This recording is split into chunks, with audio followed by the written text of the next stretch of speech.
Let's go, gamers. Dan, dan, na, na, na, na, na. That's the first thing I'm gonna say in 2026. It's 2026, guys. Oh my god. Happy birthday. A happy new year to those who celebrate or something. Oh my god. Don't really know what I'm saying. Hi. Oh my god. It's been so long since I last streamed. It's been a couple weeks. Yes, yes. Maybe a bit longer than a couple. I really thought I was gonna stream all the way through December, but like my sleep schedule got me, and it's only well, it's not even back. I'm at the very end of my day. I'm like a normal American right now. All my Americans out there, I'm normal right now. But we should have an ad starting soon. I like I like to start a few minutes before so that we have the ad go before I do. I guess. Hi, Snudgely. It's nice to see you. Sorry, I'm just playing around. I got fingies. It's been so long since I've been here. I get to play with my fingy. I look different. I look different. I do. I do. I look very different. All of you who only started watching during December, I'm not a deer anymore. To Snudgely, who made the whole deer thing, and I only did it for 2 weeks. I'm so sorry. That shouldn't actually be so bad, but I wanted to do it for all of December, so like 4 weeks. So not quite. I wanted to like You know what? I'm not gonna say what I wanted to do for the next half because I might just do it at the end of this year, and I can keep a secret for a whole year as long as I'm still streaming. Hello, everyone. Oh, I'm being gaslit. I got a oh, someone I know is streaming, and by someone I know, I mean someone I know of. Not that important that it's me. Uh, but hi, hello, everyone. Damn, it really is quiet. I don't have any like background music. Let's just maybe we should work that out. We like for this year because I know I don't tend to have background music. I've been paying for the ability to use background music, but I just never went through the list of songs that I have the right to play. Because I don't have the right to play it on my YouTube VOD like channel, so I'd have to have like the YouTube VOD channel have a different uh audio channel than the Twitch VODs. No, not even the Twitch VODs, just like the VODs would have to be a different channel than the stream. So I never really did that. And it wasn't for that. It was for my YouTube videos, which I've used several times, but everything that I thought I was going to use it for, I kind of dropped off of doing that way. So it probably wasn't all that worth it. I liked it for like the supermarket simulator stuff. It was kind of fun. I wanted to see if I could add music to that game because it didn't have music. It turns out it did have music, but I only found it very late in the game. And when I was making videos, I wanted it to be good. Uh, and I liked what I made there. I couldn't turn the entire thing into videos like that. I think I think I know better what I wanna do with the YouTube. I say that every year. I say that every, like, couple months even. But it's the truth until next time I'm like, "Well, let's try something else." Thank you all for being here. Oh my god, it's so nice to see so many, uh, familiar faces going into the new year. Happy New Year to those who celebrate. I wanna say, like, the Year of the Horse because everyone's been going like, "Oh, Year of the Horse." It's not Chinese New Year yet. Just by the way, it's not. So like we're still we're still not there. Um that runs for like 3 weeks on February 12th, February 13th or something. Uma Musume. Yeah, we should play Uma Musume for Chinese New Year. Yeah, yeah, that's a great idea.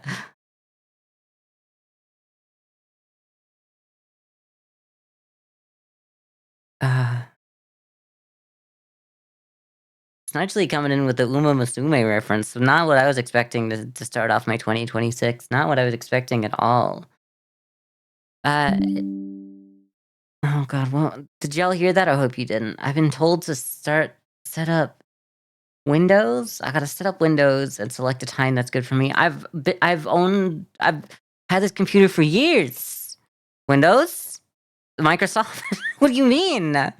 We need to find a time to set up my Windows. I've been here.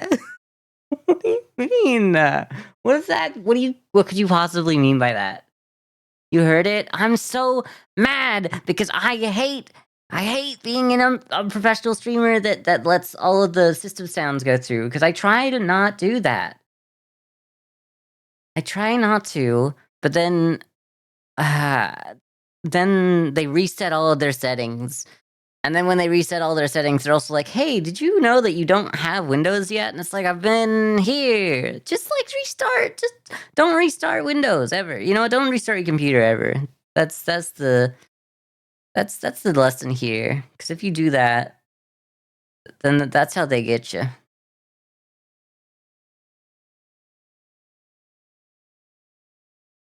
The Windows experience. No, this is not an advertisement for Linux. Sorry, I shouldn't insult all of the autistic people in chat like that. Uh, if any of you follow my YouTube, my YouTube comments, don't do that. Don't look for my YouTube comments because I don't have a lot of them, but when I have them, they are garbage. I'm glad you brought up Linux. No, we're not doing this. But there was like the short that I watched that was like about how terrible Windows is, and then one of the only comments was like, "Oh, what a good advertisement for Linux." And then I was like, and my my response, my reply to that was diagnosed or undiagnosed. And it kind of went off a little bit. It wasn't great, but it was just funny. Diagnosed or undiagnosed.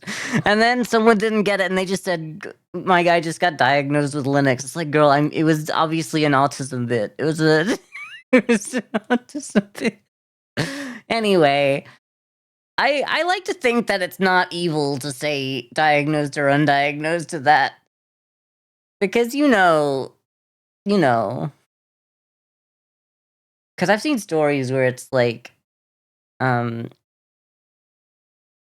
like who here uses Mac, who uses PC, uh, oh, like, people using Linux, it's like people don't like to just use Linux, and then like there's one guy that comments goes, I I started using Linux when I was 8 years old, and then like the response to that was like, we will not be counting people with autism in the study. Anyway, what's going on? That's the perfect jumping point into my 10-hour presentation. Yeah, yep. Diagnosed with Linux is funny though. Hannah Montana Linux, so true. That I don't get what Hannah Montana Linux means. I don't get it. Yo, we should play Bandle. It's been like, I was gonna say a year, but it hasn't been a year, and also I didn't mean it. And I hate when people say like, "Wow, I haven't done this since last year," when it's like 10 seconds after the ball has dropped, after puberty is hit in Times Square. You know what I mean? Anyway, uh, only the real ones will get it. Okay, I'm not a real one.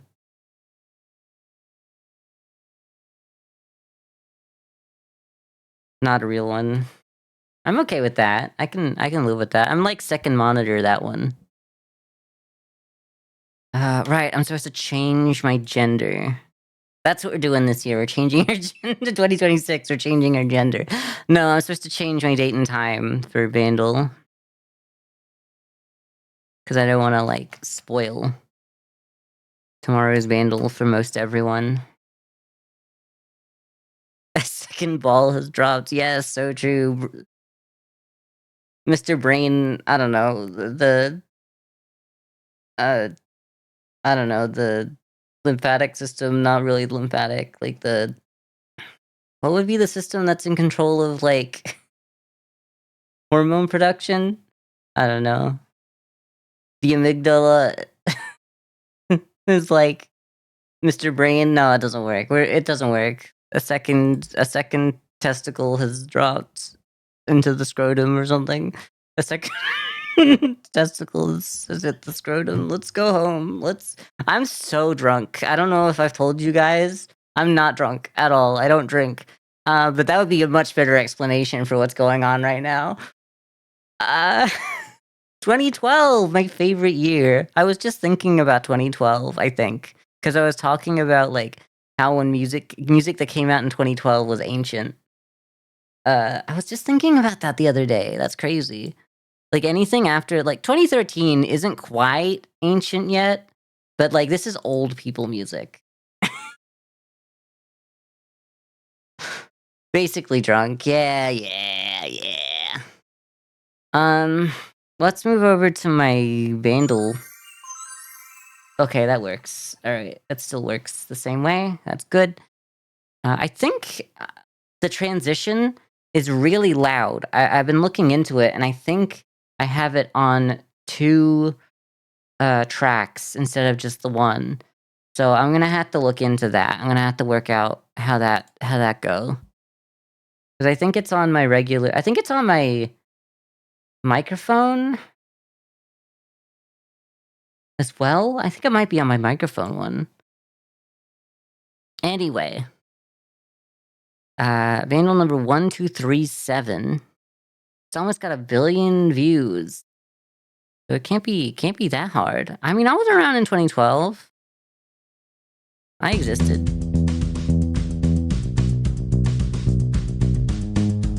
Why is it giving Queen's I Want to Break Free almost? But I know it's obviously not Queen because Freddie Mercury weren't out here. But, like, it's kind of like if Queen was straight. Well, not straight. Well, just white guy music. Just white man music. No? I don't know what this is. Not even close? Thank you. Okay. Not even close. I'm not gonna do it.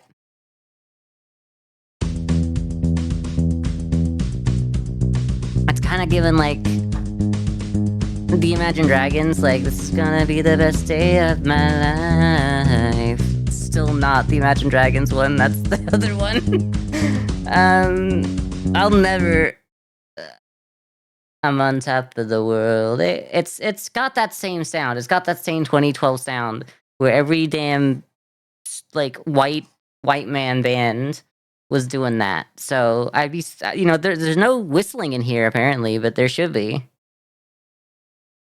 What were old people listening to? Like what this is like an old people song. It's like what this is a song that old people would listen to today and they would still listen to it. So this would be a song if it's got almost 1 billion views, this would be on the radio because like only old people still listen to the radio and only old songs were ever on the radio even when I was listening to the radio because the radio wasn't quite dead in like 2008.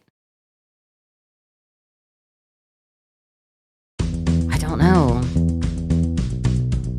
It's kinda got that same, like, Vance Joy energy as well, like, what's the one that I'm thinking of? The summer song, the summer hit, the one where everyone's, like, that we're all done of it done with it. I don't even know. I don't know, I don't wanna guess it, but I wanna remember what the name of the song is. Riptide, yeah, okay. Baby, to the riptide. Who are tier lists, and does he know you're doing him? Yeah, yeah, we've had this thing going for a little while. We knew it was happening. I don't think it is Riptide, but let's just start there because I gotta start it's like some kinda old white people music. Realtor! Do you know any old white people? I know you might know some old people. Uh, Do you know old white people music or just like old people music? You're not old. Sorry. Hello. It's been so long since we last talked. It's been so long since I last didn't insult you instead of like talking like a normal person. I'm maybe the worst guy I know. It's from 2012. It's not old white people. It's 2012 is old white people, not specifically white people music, but songs that came out in 2012 are old. Like, not to be rude, but like there's song like this. I mean, this could be a Linkin Park. This could absolutely. You thought Vance Joy and Ed Sheeran were the same guy? That's fair. Y'all are crazy because like back in the mid 2000s, it's like the same period. It's like back in the mid 2000s, I thought that 90s music was old because it was. Like at least 80s music was old, like even late 80s. Y'all can't. People talk. No, it's true. 90 like it's the same distance from now to 2012 than like 2005 to 1989, you know? So like that's old. Old. Oh, okay, not quite because it's 2012, not 2011. But you know what I mean? It's still about that same. It's still about that same. Anyway, let's hear the electric guitar into this. This is just old white. Exactly, of course. Oh, this is Maroon 5. And you said it wasn't old music. It's Maroon 5.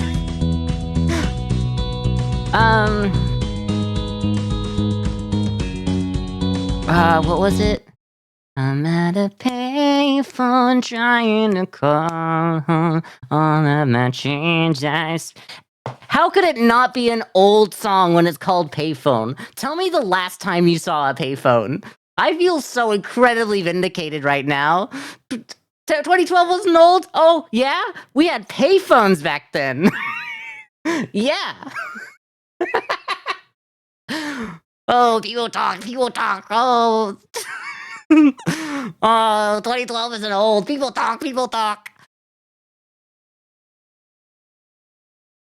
We still have payphones. No, we don't. I can tell you, I have not seen a payphone in. The last time I saw a payphone, it wasn't even in service, and it was just like a hotspot for like you can buy free Wi-Fi here for like 10 minutes or something. And that's old, girl. That's old, being able to buy like Wi-Fi there for 10 minutes. We literally had payphones back then. They removed payphones in 2014. Exactly. Payphones are literally old. This guy's singing about payphones, and you're trying to tell me this song isn't old? It's literally the oldest song that exists. I feel so vindicated to say that this was giving old white people music. Now realizing that of course it is, because it's Maroon 5. It's literally old people music. It's Maroon 5 is literally old people music. In the same way, like I've been saying, because like Linkin Park is old people music. Coldplay is old people music. I love when I get to link them together some way. You know. Parody of this song, but with modern cellular telephones. Okay, no one from the modern day calls them cellular telephones. Anyway, all together now. I'm at a payphone trying to call home all of my change I spent on you. Where is the time gone, baby? It's all gone with the thing we made for two. Happy ever after did exist. I wish to be holding you like this. And all those fairy tales are full of it. One more stupid Maroon 5 2012 released song, I'll be sick. It's crazy that I remember all the lyrics. How I've missed you, KK Slider. Yes! Hi, Bryn. It's nice to see you. Let's do a second version. That's not what I meant to do. Oh god, I've accidentally turned something on my headset when I did that. I don't need it. I don't need it. I don't need it. I need you to stop. I need you to stop. I can't stop it. It won't stop. Let's do the bonus rounds. That'll kill it.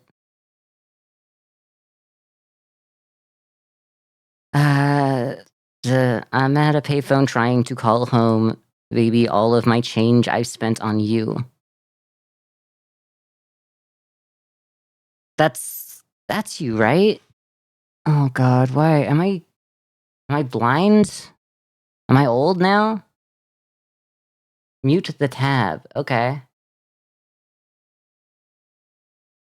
not gonna do it now. I mean, it was gonna shut off anyway.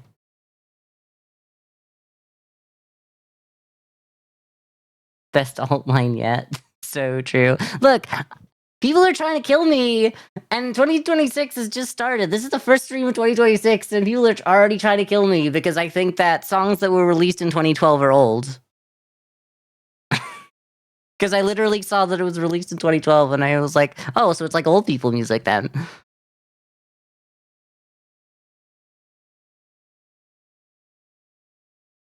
To be fair, it's not that I like young people music either, but it is old people music. That's 14, they can't even use social media yet. Well, to be fair, it's also old people music because it's Maroon 5. So it's like... it's not just that people who are, like, 14 or, like, above were hearing the song then. It's that you had to be a Maroon 5 fan already, so you had to have been listening to the CD Songs About Jane in, like, 2004. So, like, that, that's already over 20 years old. And for music, that's a lifetime. Which one of these losers is Maroon 5?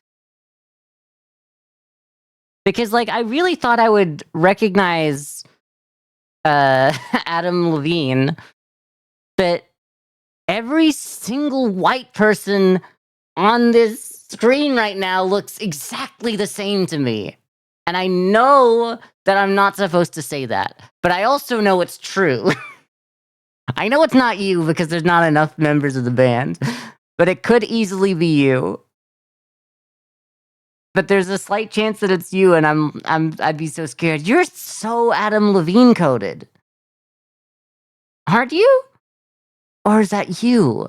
I'm so confused. Top left kind of looks like One Direction. One Direction had 5 members. Well, before one of them died, but, like, they broke up before he died, though. So, like, it's you. You're Adam Levine. You're not. You're Maroon 5? When did this happen? I think it might genuinely be because they're so zoomed out that I can't see them.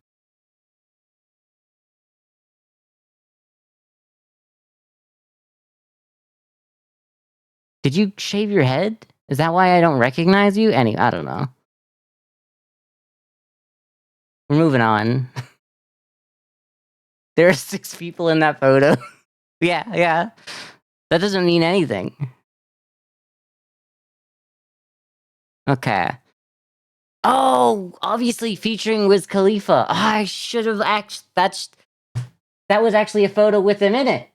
That's actually, you know what? That would have been the part that would have got me, huh? That should have gotten me. You know what? Oh my god. Imagine Dragons again? Another song, another band for old people, another white people band for old people. Nate Ruess? Okay, you can't... Okay, I'm not gonna put Nate Ruess in, like... Okay, no, he has white people music, but I'm not gonna give him old yet, because, like, he just doesn't feel old. Because, like, Imagine Dragons was there before Fun, and obviously Maroon 5 was there before time itself at this point.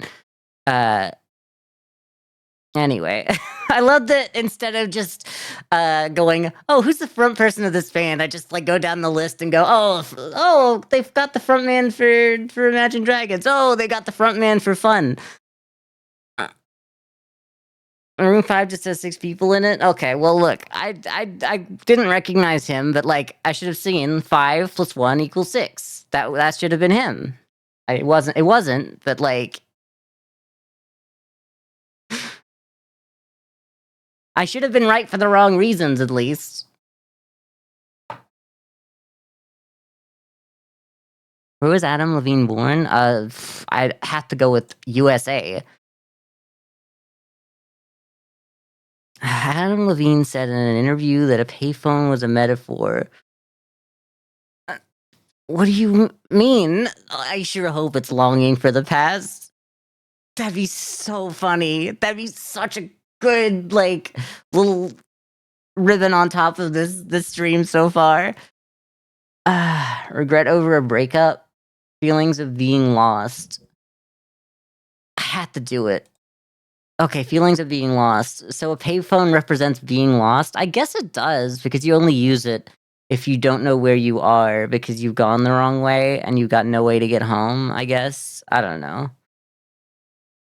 They put that in there just for me. They're listening to the stream and they're like, okay, let's change the first one to be longing for the past. Every time you yell at your kids, put a quarter in your no yelling sock, and soon you'll have a weapon to beat. Other songs released in 2012, Coldplay Clocks, Bittersweet Symphony, which is basically the same song as Coldplay Clocks. Lumineers, Ho Hey. Okay. So it has to be Clocks. But for some reason I was feeling like Clocks was maybe like 2010? I think it has to be you though. No, it's you. Ho Hey. Why do I not realize that it's you? Coldplay Clocks would have been earlier than 2010 anyway. It would have been like 2006. So that's fine. I'm just not a big Coldplay fan, as I keep mentioning. Coldplay is, I'm like 10 years too young to be a Coldplay fan, really. At least. I'd say at least, but like, it's somewhere around there at least. And which album was this song released for the first time? Overexposed seems like the only one that would actually be a Maroon 5 thing. Like, we got Songs About Jane. I know that one. That's the only, like, actual Maroon 5 album name I know. But Overexposed kind of seems right. So I'm going to go with Overexposed. Okay, good. Because we all felt like we were overexposed to that back then, huh? What a list. Coldplay, Linkin Park, Green Day. I shouldn't disrespect Green Day, but like I honestly think they've fallen off in recent years. But the fact is they've been there since like what, the early 90s? We learned that. And they're still going, so like, they're doing better than I am. Just because I'm not interested in them anymore doesn't mean they're not like playing for like their actual target audience still. Had to mute when I sent that message, but yeah, Maroon 5 got 6 people in it. Always has. Well, look, maybe they should have learned to count when they made their name. Okay, what's this?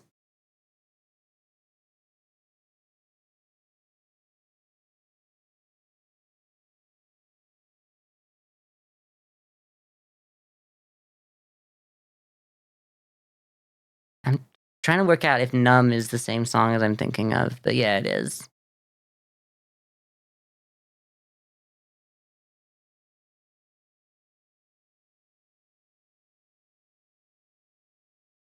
Damn, they're actually all fairly similar, so it's gonna be hard. And then Holiday is not it. Okay.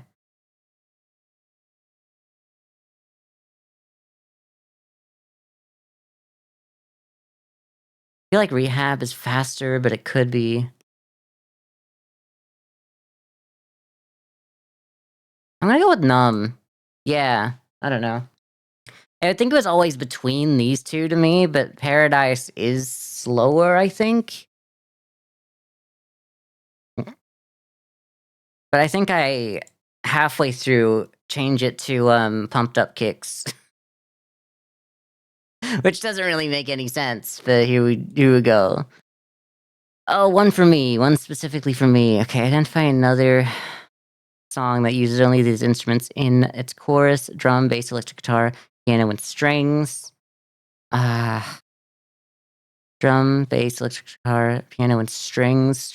Okay, so there's a chance that it is My Immortal because it's in the chorus, but it. I don't know if there is an electric guitar in the chorus. There's an electric guitar out of the chorus into like the solo before. No, it goes from the refrain.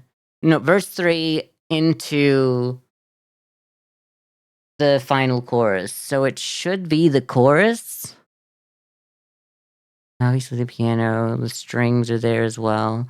I don't know. This is what you came for. I think there's also some form of synth in this one, so I'm gonna go with no. I think it is Evanescence, My Immortal. Okay. Okay. Okay. There's some good old people music out there, it turns out. Alright. Take me home. Put me back in my home. It's not my home, it's someone else's home. We still don't know whose house I'm in, but they haven't kicked me out yet, so we're happy. We're happy with that. I really need to get, like, a real graphic for, like, where I'm hanging out because are you going to shoot me with a gun, realtor?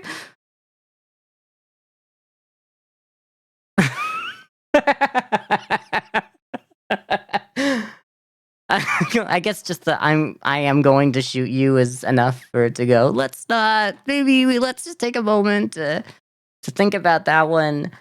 Uh Look, it's old. Evanescence is literally old as well. If I'm saying and I can agree that Maroon 5 is old, then Evanescence is old because like they're from like the same era essentially. Like they're from exactly the same time. Not to be rude. Like I like Evanescence. I think there's some good Evanescence songs out there. I think most if not all of their songs are good to an extent, but they do have some serious, like, problems with being, like, too edgy for me, like, especially because they get picked up by the too edgy for me crowd, and let's be honest, Amy Lee probably is a bit too edgy for me, but that doesn't mean she's bad. 70s and later, that's old music. Yeah, but how long have you been thinking that? You gotta factor into how long you've been thinking that's old music, realtor.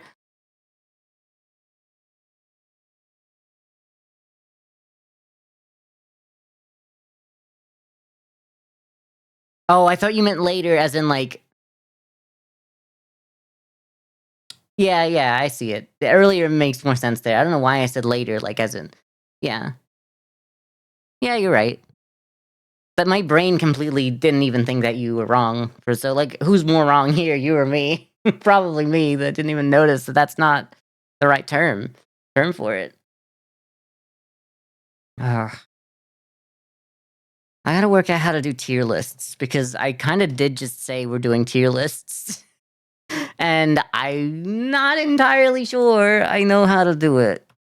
I'm gonna make sure we'll just call it Gotti 2025 because this is the real Gotti. None of that Expedition 33 nonsense. Cause that's not real to me. It's not real to me, damn it. Okay.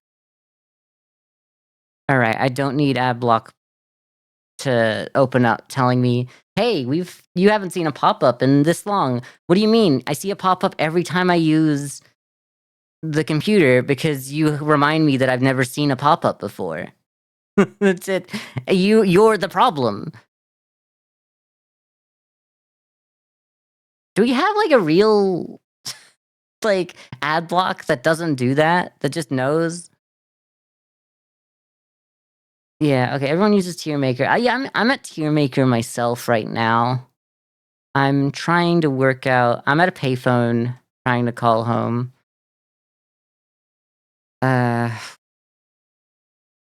What am I doing?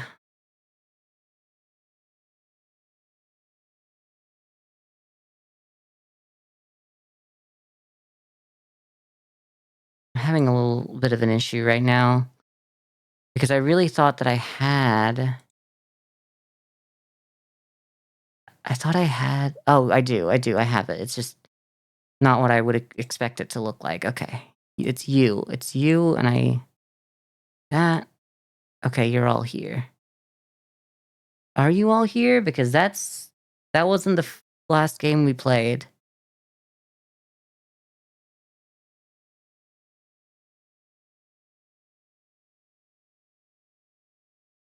Okay, are you sure? Because did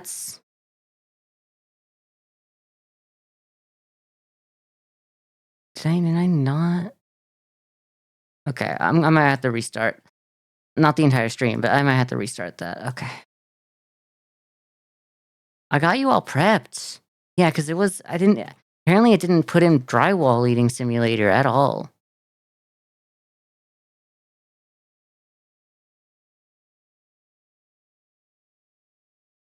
Okay. Maybe I'm not allowed to have that many entries? Oh, I really thought that I checked this all out. Um,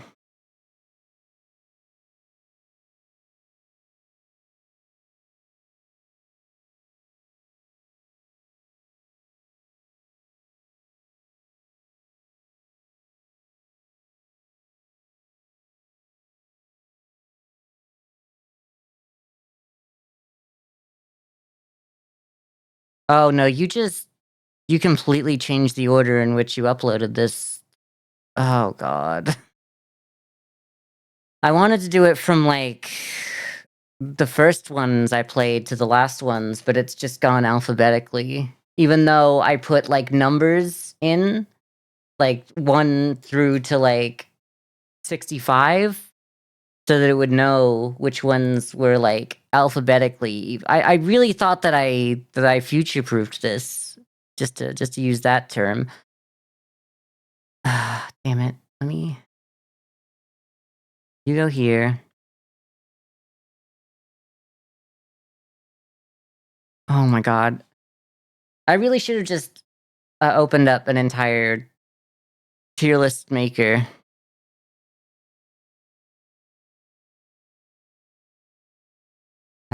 Because that would have fixed this entire issue. I just thought that all I had to do was open it. I really thought that was gonna be it.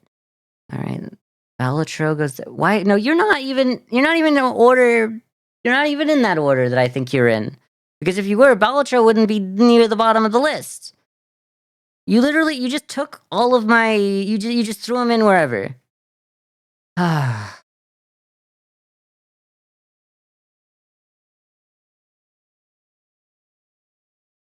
Oh, this is frustrating. Um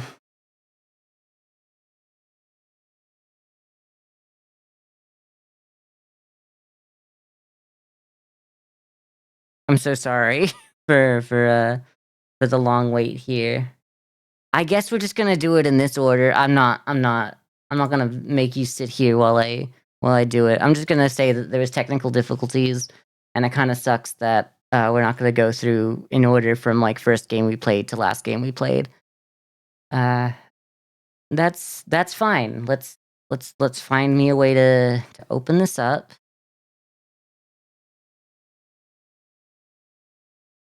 Um, you sure that's how you want to play this one? Because I'm very confused. Okay. Not quite. Let's go to this version.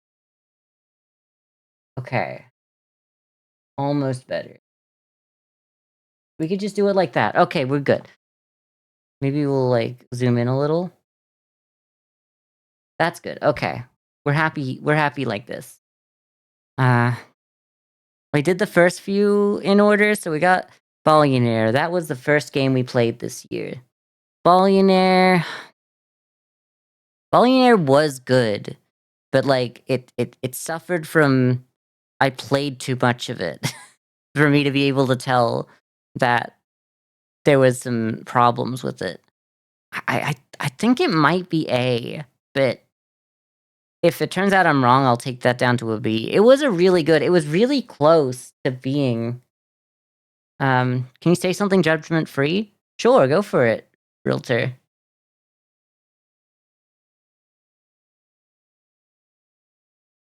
Uh, I might judge you. See, I don't know. You played some awful games. I did. Some games were awful. The the coin game still has to be an A, I think. Like, if I'm gonna give Billionaire A, the coin game has to be A as well. Like, by the end of it, I kinda wish that, like, it didn't have some of its issues, but, like, they're only issues that I had because I knew that I wasn't going to play it again. If I just, like, accepted that I had a few bugs and I'd have to come back to it and play it later, it would have been fine. So I think it's an A as well. I think we're putting a lot of these in A. Am I just gonna put all of them in A, essentially? Because I feel like I played some awful games. Phasmophobia, I feel like I have a duty to put it in A, just the fact that we keep coming back to it, because it is good. And if I'm gonna put it any lower than Billionaire, then I think that's wrong. I think Shadows of Doubt is in a similar place. You only see 3 S games. I think I'll probably see, like, 7 S games. But I think that's fair. If I have, like, just over double the amount that you have, and I picked these games to play myself, um, I kinda thought we'd have more of a parabola, but we're starting strong. I think that's not a bad thing, though, to start out the year and go, "Wow, we played a lot of good games." Because, like, even Entitled Goose Game is also an A. Like, Shadows of Doubt, I didn't play enough. I didn't really play it enough. Uh, I did play, like, 7 or 8 hours of it all up. But that's one of those games where, like, you have to put a lot of time into it, and that's not bad at all. I spent a lot of time on the cases that I did. Title Goose Game, Peak, and Blueprints are my 3S picks. We might have an overlap in S there. I'm not gonna tell you which one until we get to it. But yeah, so Shadows of Doubt, I think that it might even be in the tier list for 2026. I think I could definitely go back to it. There was a lot in that game. There's a lot of juice in that. Goose's birds. Yeah. Yeah. God, that's such a good clip. Are Goose's birds? Justin not knowing what an animal is will forever be like the greatest meme. Like, just how do you survive this long, and not know that a goose is a bird? That, like, okay, because, like, you could ask, I want to say first grade me, but you could ask, like, preschool, like me, if goose is a bird, and my answer would immediately be yes. I don't think that there's a moment in my life where I didn't think that a goose was a bird. J Bird. This is Zapdos. That's Big Bird. Yeah. Zapdos do kind of look like Big Bird if you consider that they're both yellow birds. So, so yeah. Balatro. I know it's weird to put it in my 2026 list, but we did play it a little bit. I know we kind of fell off on it. And I feel like it'd be wrong to put. It's definitely better than Billionaire even, but it's just the games in it take so long for me. I mean, if I just, like, tried to speed through it a bit more and get to like ante 8, but I'm always like, I can turn this into an infinite run. And I think maybe I'm the reason why Balatro isn't an S for me, because I'll always play a round of it past the point. Like, I don't like going infinite on a roguelike, but I do it because I feel compelled to. Like, I have to prove that this is like to see how far this run goes. And so, like, I'm my own worst enemy. If they give me a chance to go infinite, even though I don't think roguelikes should have, like, go infinity, then I will go and I will ruin a game. Basically, that's how I ruined Clover Pit for myself so fast, is realizing, oh, I can see where the wall is. The wall in Balatro is that you can get pretty much any run to ante 12 or 13, but unless you have one specific build, you're not getting past that. And it's the same with Clover Pit. And you could even have that build, but if you hadn't had that build for long enough to build it up, you're gonna get stuck. So I just think I can't put Balatro in the S tier. I know a lot of people loved it, but it's only an A for me. Wow, we've got a lot of strong. It's funny to like look at this and go like, oh, I'm putting everything in A, but we really are starting really strong at the start of the year. I was really happy with pretty much every game we played. Getting over it, I didn't when I finally decided to play that game, because I got this game in a humble monthly that I subscribed to, which is when it came out. It was like a surprise humble monthly, and then it became like a overnight sensation when people played it, and then everyone bought it. You know that didn't already get it. But I didn't touch it until last year. So it's but like I saw other people play some. Maybe that helped me get there faster than like maybe your average person on their first try. I didn't. I haven't really like taken it in though. I sound like me when I'm listening to music. This playlist is fire. Of course it is. Yeah. Well, the thing is, I think earlier in the year I played games that I knew that I would like. And then I got more experimental as we went along, because I'm like, I don't just have the ability to play games that I know I'll like. I think a lot of these were from my backlog. Like Shadows of Doubt would have been like a 2024 one that I was thinking of playing. The coin game I've been meaning to play for years. So when I really got back into, and like Phasmophobia, we just keep coming back to when I do like group games. Um, Billionaire just happened to also reach an A. And getting over it, obviously, it turns out it's good. I knew it was going to be good. I always wanted to stream it, but like until I could commit to like playing it over like 2 or 3 days, if I knew like I needed to know that I was streaming for 3 days back to back. I got it done in 2, but I needed to know that it was going to be a thing. The Ball Up the Hill game, the game of Sisyphus, I genuinely have been thinking about it. I own that game.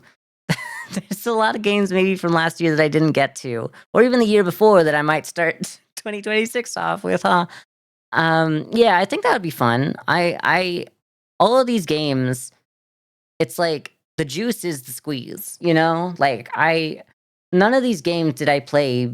Well, I did start in here with some good ones. And like I think there's no reason not to play good games, but there's games in here that I had no idea about. Like I saw Tranquil Isle and I'm like, I gotta touch that. I gotta see what it does. I saw Hotel Owner and like Laundry Store Simulator. And I'm like, oh come on, that's just fun. I gotta know what that does. And like while they weren't like maybe as good as these A's, they were definitely. I'm happy to have played them and I'm happy to have tried them. And they're not games that I would have tried if I was going out of my way to only play good games. And that's I think there's something interesting about exploring, uh, games that people don't necessarily like. I haven't necessarily been told by the entire internet, "Oh, go out and play this game." Like, because some of these definitely are. Because like Papa's Pizzeria. That once again, that also still goes in A as well. Uh, that was definitely it's a meme moment. It's like a cultural internet, like people loved that when it was like the original Flash game. And so when they remade it, I played it like what, only 2 months after it came out, so uh that was good. Supermarket Simulator. It's almost an S, I think. I think that game could be an S, but if I'm thinking about how that game changes to become an S, then I know it's not this game. It's a very good game, it's a very good time, and I'm very glad that I played it in 2024 and still played it in 2025. The Looker. I think that's our first B game. I don't wanna put it any lower.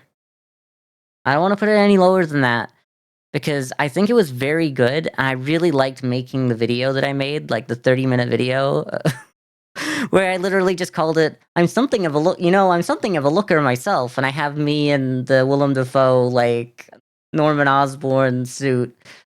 And I think that was good. That was fun, and I think the entire game was good. I just think the last puzzle in the Looker, not to spoil the actual last one, but the one before the last, uh, it needed a little more direction, because it turns out I'd been doing it backwards, where it's like I'd memorized everything correctly, but I just didn't notice that start and end were backwards, because you could start from the start or, start from the end, and as long as the red line all connects, it's like, oh yep, that counts. So I spent way too long. I spent essentially the same amount of time I did with the rest of the game on that one puzzle, just because that wasn't communicated well enough to me. And sure, that's partly on me, but I feel like if I'm blasting through the rest of the game and that's the one thing that I don't notice, then that's like, it's literally just a commentary on, like, The Witness, I guess. Someone hated or hate loved the Witness so much that they had to make The Looker, and that's The Witness to me. Vintage Story. First C-tier game. I'm sorry. Look, I love Minecraft. I haven't really played it. I mean, I've played, I haven't really played Minecraft apart from, like, the map that we've been playing with Joey and Viv and Mike and Shelby, and that's fun and that's great. But it's been so long since I've been in my Minecraft era, like my real Minecraft era. And this is just like, what if Minecraft, but you didn't know how to do anything and you never knew how to do anything and everything was a chore instead of a delight? It was good. I can see it, but I just don't have the free time to put into Vintage Story every single day to get what I could get out of playing Minecraft for like 10 minutes. If I had to play a week of Vintage Story to get the kind of progress that I would have in Minecraft for playing one day of that game. And I just need that instant gratification. I'm sorry. Because I just don't have the time to be spending on it. I guess Minecraft is Vintage Story for dogs. If it's 7 times shorter. That's one way to put it. Speaking of dogs,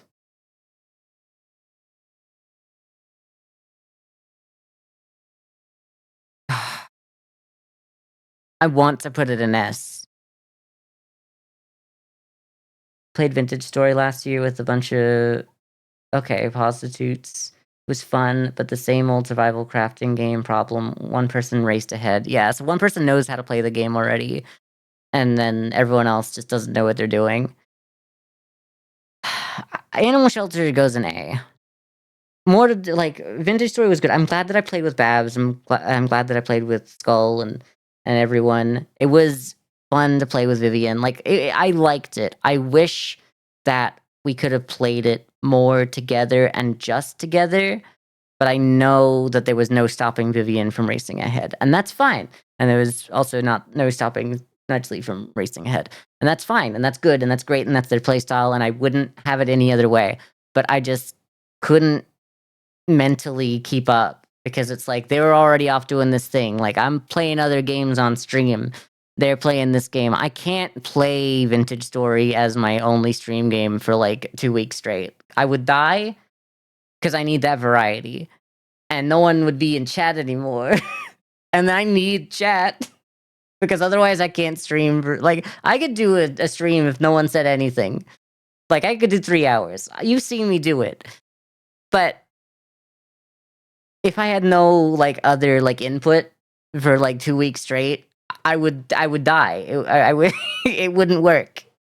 But yeah, so I did play a little bit off stream as well in hopes to, like, try to get myself into a place where I felt comfortable playing, because I just couldn't play in the same location as Vivian, and Snudgely, and I was hoping that I would just, like, be neighbors to them and watch their, like, empire grow, and I was just, like, a little guy in a house, essentially, like, still in the Stone Age while they're in the age of, like, information or whatever.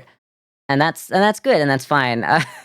And I promised myself I wouldn't say it out loud so that no one felt bad, but I spent, like, a good 3 hours clearing out trees and to make a clearing in a nice place that I'd found, across the lake from them, because I'm like, "Ooh, I've got a vision." And then I spent 3 hours doing that, put the stuff in a chest, like all of the logs, and then and then and then the next time I came back, uh I'm so sorry. Top had joined the server and started and built their entire base in that clearing, which is fine because they had much more fun with the game than I did. But like I was like, oh, they made their entire base there, and they spent more time in it than I ever did with the clearing. Like I had the vision to go there. Um, but yeah, top took that over, and like I'm sure they probably asked if it was fine to take it, and like I didn't really mention to anyone that like, oh, I'm reserving this one spot. So it's like I didn't think to either because like everyone else was already there, but I didn't realize that Top was going to join and then take it. And that's okay. And then I tried to move again, but like I just couldn't do the clearing again. I just couldn't get into the game. And then it was winter and I didn't have anything. And so I just kept like eating berries that I had in my inventory slowly and trying not to die. And then I think having nothing during winter just kind of was like the end of it for me. But I think with the right crowd, it could be good. I think even I could play it on my own, but I wouldn't want to play it on my own. But like the the fact is, I was never gonna make it through winter, uh, if I didn't have the time to build up to winter because like everyone's playing the game, the server's going ahead. So I only have like, 6 hours before winter, whereas not everyone else, but like the server itself has like, 20 hours or whatever until winter. So if I'm only getting like essentially a quarter of the time as someone who is kind of game stupid in games like this, it's just not going to work out. But let's go back to Animal Shelter Simulator for a second. I really liked Animal Shelter Simulator. The reason why I can't give it S is because in the second stream we did of it, the fact that I bought the DLC kind of ruined the progression of the game a little bit because the way that it did sickness changes when you have the DLC. But the tutorial still is the base game. So there was some disconnect there. And I know that they're done with the game and they're not going back to it. So that's forever going to be broken. And that's the only problem I have with it is that I can't give it S because it has that problem. If you're going to play the game, play the tutorial before you buy the DLC. Buy the DLC too when you're done with it because it is good and it makes the game better.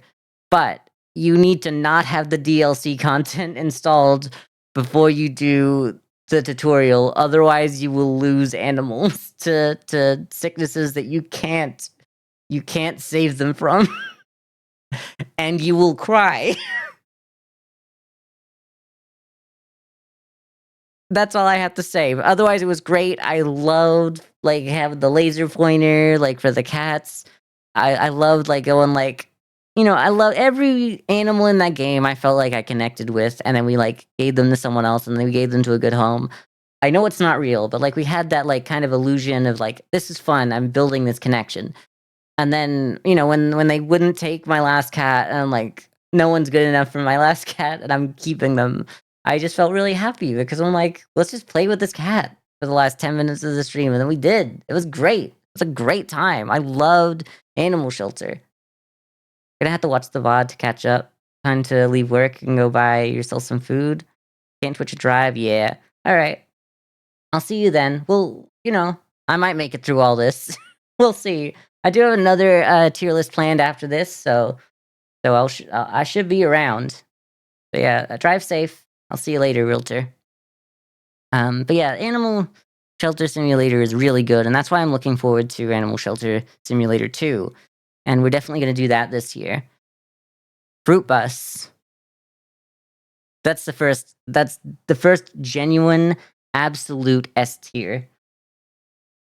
Like, there's no downside. The downside of that game, the reason why we never finished that game is because the game was too good. I couldn't do it mentally. I couldn't go back to it after the brief hiatus I took because I was like, the streams were amazing. Like, the voices that I was doing for the characters were so fun. Like, it was fun to do it. But then I took the break and I didn't know everyone's voices, and I'm like, I can't ruin the image that I've made for it myself, which is like fine. I could have done it. I could have still played and enjoyed the game. And I'd like to finish that game one day. I'd like to maybe start it. Who knows? Maybe I'd even start again. Who knows? It's a great game. If you can go and buy it, I really wish that I'd done this tier list during like the Steam sale or something. I know that it just ended, but Fruit Bus is such a good game. And I only got 10 hours into it. 10 hours into Fruit Bus, and there was still like another 10 hours of content worth left by the looks of things. It was such a good game, and I wish that I'd done more with it. It was so good. Smudgely, welcome back. But yeah, no, the mechanics, like just being able, like making the food was fun. Like it was all it was a beautiful game. The sounds were great. Like the characters were just fun. Like the art style was great to have these little furry little guys. I look like this, so like of course I'm gonna say that. But like just the colors, the lighting, everything in that game just made you feel like you were having a good time. And it gave you that sense of nostalgia for the days when you were like with your grandma making food in the Fruit Bus, and that didn't happen. That wasn't like your life. I had nostalgia for the character's life that didn't actually happen. Like it built that so well. It put you in that situation, and it was really good. I really enjoyed it. I should play Fruit Bus. I should. I know. I will. We'll get back to it in one way or another, even if I have to just start over. Like, even if I mentally can't start from where I was anymore, that game was so good. I had to finish it, and I will one day. But like I said, that game, the only bad part about it is that the only thing that stopped me, the only thing that held me back was that it was too good. The streams were perfect. Everyone in chat was loving it, and like it was just a point where I just couldn't live up to it anymore once I'd taken the short break from it. I was like, I can't, like it's already peaked. It's already perfect. How do I improve on perfection? And then I just got in my own head. I genuinely got in my own head. That game was so good that I didn't feel like I could top the game anymore. Like I couldn't top what it already gave me. I couldn't do this. Like I couldn't do it. Game about digging a hole. Is this an A or is this a B game? I think it's a B game. If The Lookers is a B game, then the game about digging a hole is a B game. Streamer can't top, confirmed. Game about digging a hole was good. It was a good one-time stream. I think part of what brings it down for me is like I was going for like getting all of the dirt completely, which is just stupid. It is stupid. I should have stopped when I was good and done. I think that there just wasn't enough to the game to really bring it higher than a B. It was a perfectly well done B game, though. Like I don't think it was trying to be an S tier game or an A tier game. It was trying to do B game the best it possibly could, and I think it did. And you know what? Just for that, we're gonna put it in front of the looker and put it at the top of B tier. I don't like doing like, oh, we're gonna order everything in the tiers, but this is the one game that I'm like, it is a B tier game, but it is the B tier game. Midnight Ghost Hunt. We played that a little bit. I think it's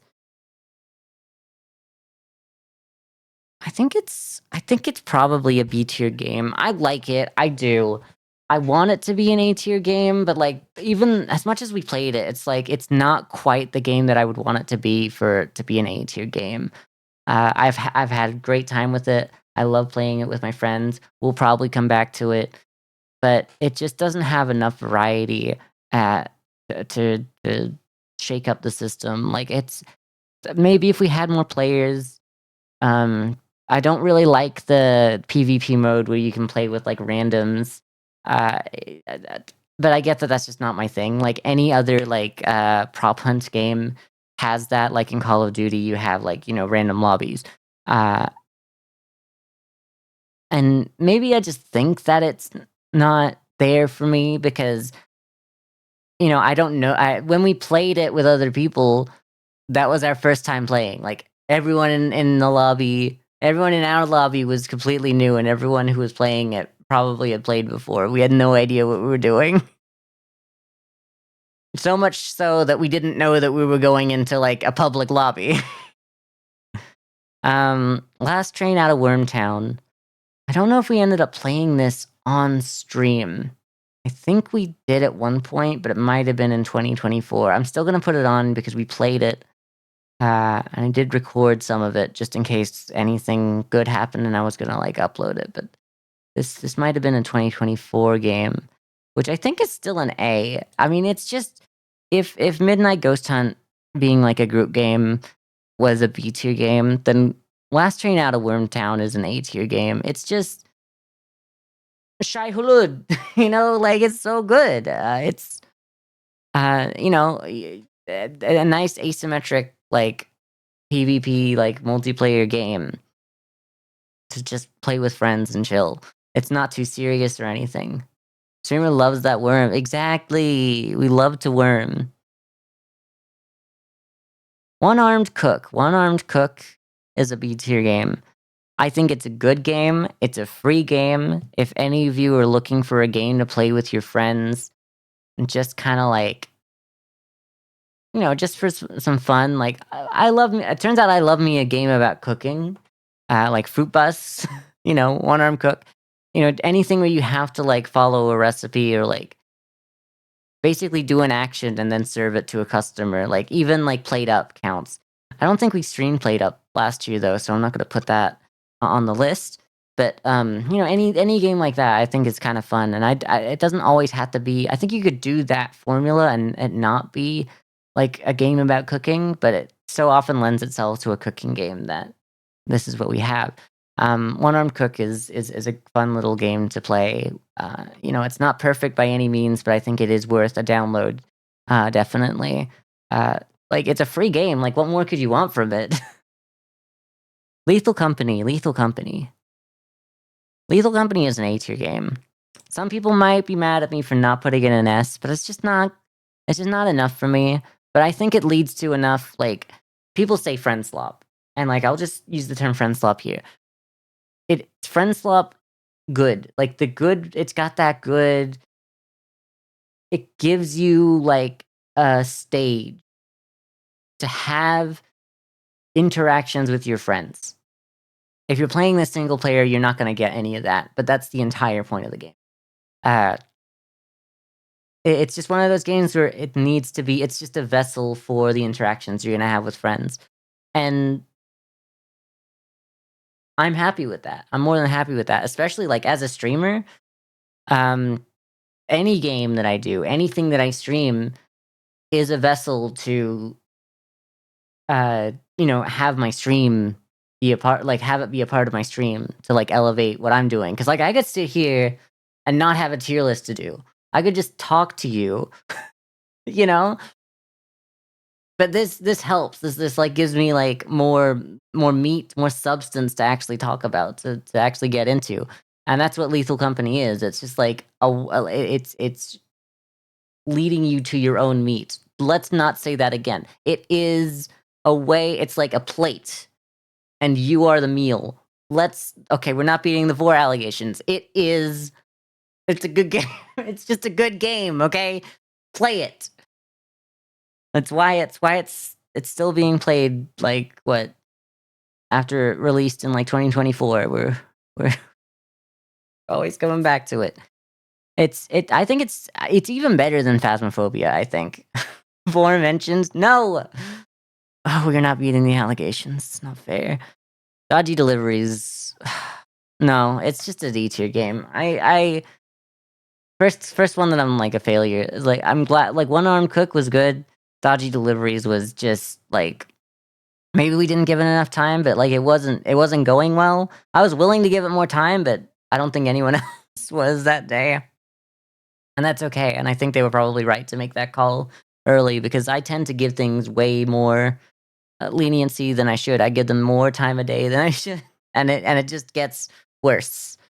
But yeah, dodgy deliveries, it just wasn't my thing. I hope they've fixed it. I hope it's changed. I hope it's better. From what I played of it, it wasn't my thing. Nubby's Number Factory. That was in my top 5 games that I played for the most time, apparently. Somehow, I don't quite understand how, but it was. I think it's a C tier game. I understand that for some people it was their S tier game. It was their game of the year. It was 2025's Bellatrix to them, but it just didn't have enough substance. It tried to have like different, you know, challenge runs, but the challenge runs just weren't fun. They were just luck based instead of like challenging a different aspect of the gameplay loop, so that you like had to exploit a different area than you usually would in, like, vanilla play or whatever you want to go, like the original game itself. But just it was always like, oh, your nubby blows up in 5 seconds. Oh, like, you can't spend money. Yeah, that's maybe not so bad. Like, you can't like buy things. You can't, like, an itemless run isn't bad. Like, that was a fun one in Bellatrix. I'll give you that. But like, there was just like a bunch of arbitrary challenges. It felt like it didn't feel like it was balanced. It felt like there was like, we need 10 ideas, and these were the first 10 ideas they thought of, instead of like, we need 10 challenge runs. Let's think of 20 or so and work out which ones of those would actually make good challenges.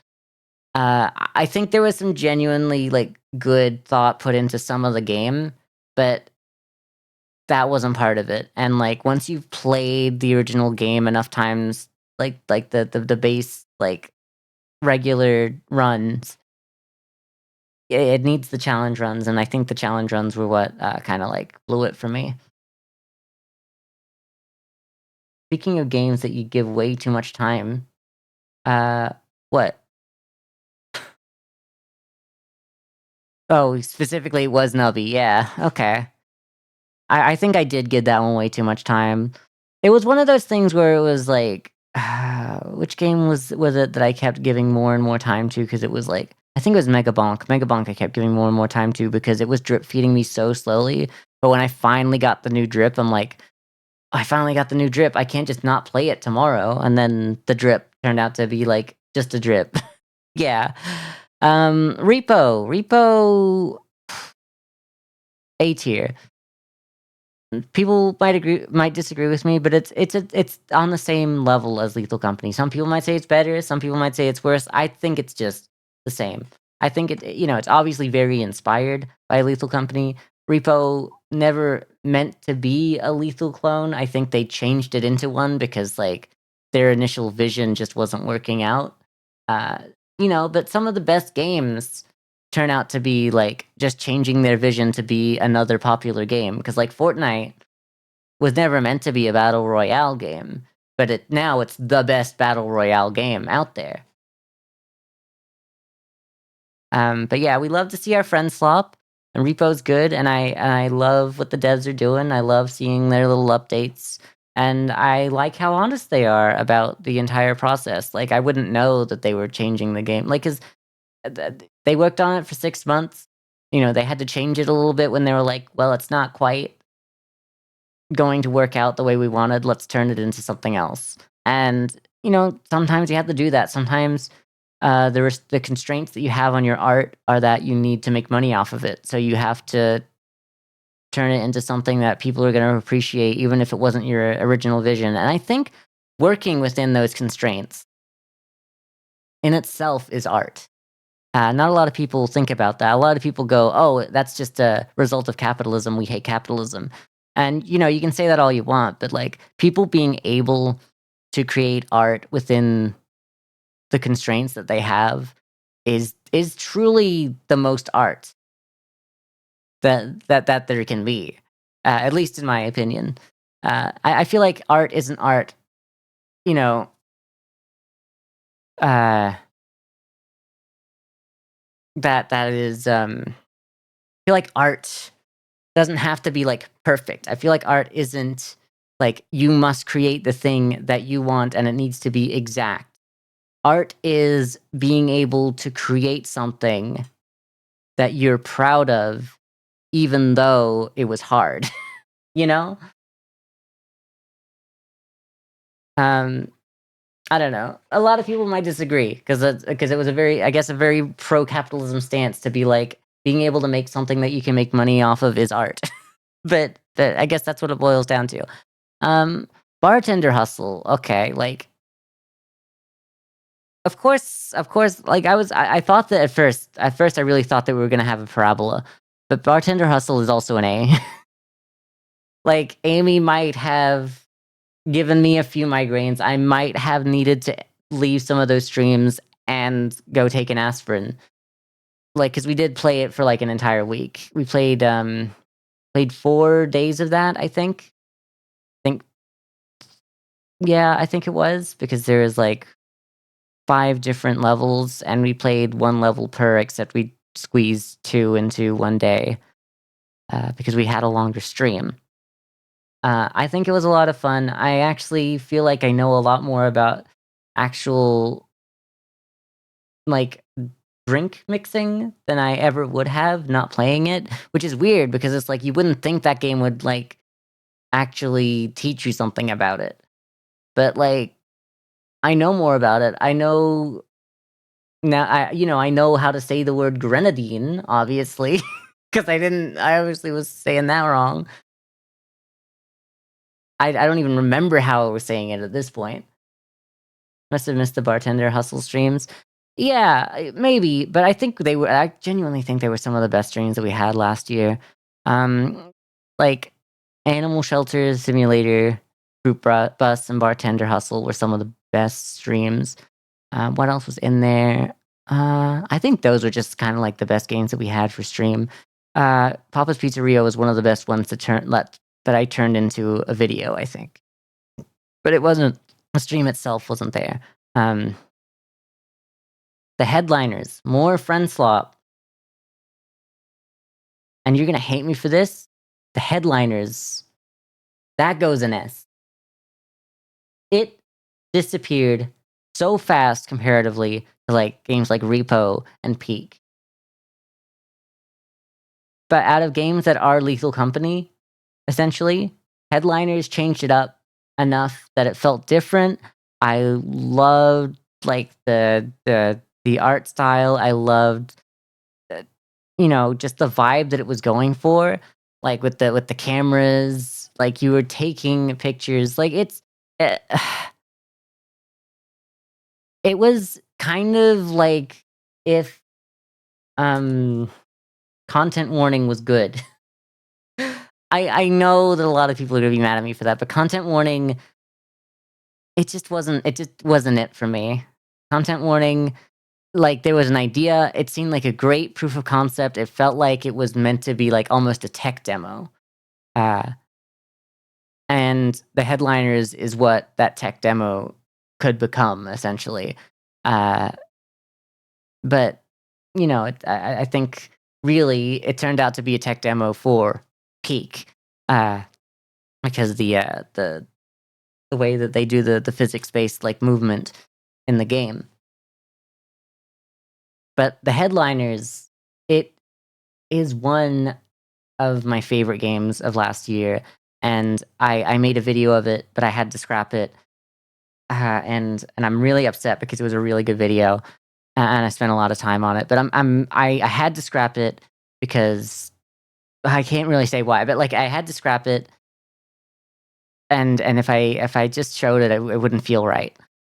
Uh, so oh, okay, cool. Why am I showing off my Steam? That's cool. What happened for my Steam to think that it needed to do that?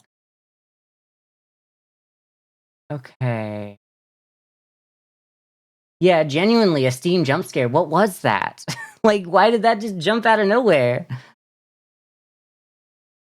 I know that Steam constantly, like, crashes and, like, I don't know what it is about Valve. I hate Valve. I know that we love Valve, but I hate Valve because for some reason their Steam software keeps crashing every time I'm streaming or playing a game, and then it's like, "Oh, we just restarted. We just crashed and came back. We know that you want us to pop up in front of everything." No, I don't. I don't want that at all. Why would I want that? And how do you even manage to crash and then become the focus not only of my screen, but of my stream? I haven't set Steam to be, like, a source. It just somehow showed up on top of Firefox.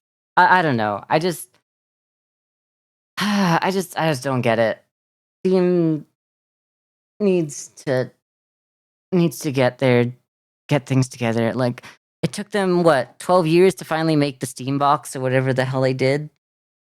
And, like, I'm sure it's gonna be great. Great, great. It's nice to get a result even if it's 13 years late. But I don't know. They can't make the software doesn't work the DRM literally is a problem for me because it will stop me in my tracks from playing my game because it crashes. And it's like, girl, you're not supposed to crash. You should be lightweight. The game should crash, if anything. Like, why is I don't know, why is the Steam like why is the game launcher the thing that crashes? A lot of people will say like, "Oh, Origin or whatever AA uses is like is worse." And like maybe it is, but like Steam is apparently like the gold standard and it can't even just like work on my computer. So right, I open Steam, but it takes so long that I tab out and do something else, but Steam will force itself to the front several times while it's loading, so it interrupts what I'm doing. It thinks it's the most important thing on your computer. Everything thinks it's the most important thing on the computer, I guess. Like, Windows does the same. Like, Microsoft is so sure that, like, it needs to remind you, like, oh, to set up your Windows when you've had Windows 11 installed for years. But whatever. I'm the one who's wrong for literally just wanting to be able to use my computer properly. But yeah, that's pretty much all I all I had to say about that. Headliners is just a really good game. I a lot of people, like, I guess they were done with it, but I just think there's so much more you could do with it. I think a lot of people probably had, like, a bad experience because it didn't work very well for them because they, like I don't know, maybe they died and they felt bad. Hi, Babs. Welcome, thanks for the raid. It's nice to see you. Have to change your mouse settings to install a game or change because launch options. Okay.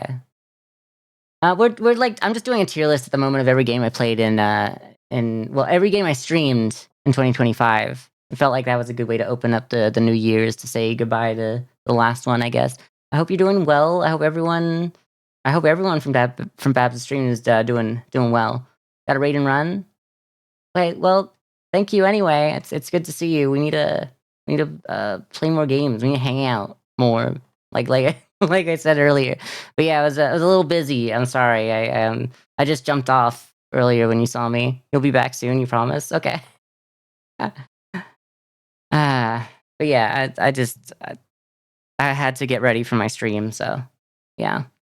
And I had to, like, cook, so I had to do that. I mean, I guess I could have not eaten for before stream, but but, like, you wouldn't be happy if I did that either.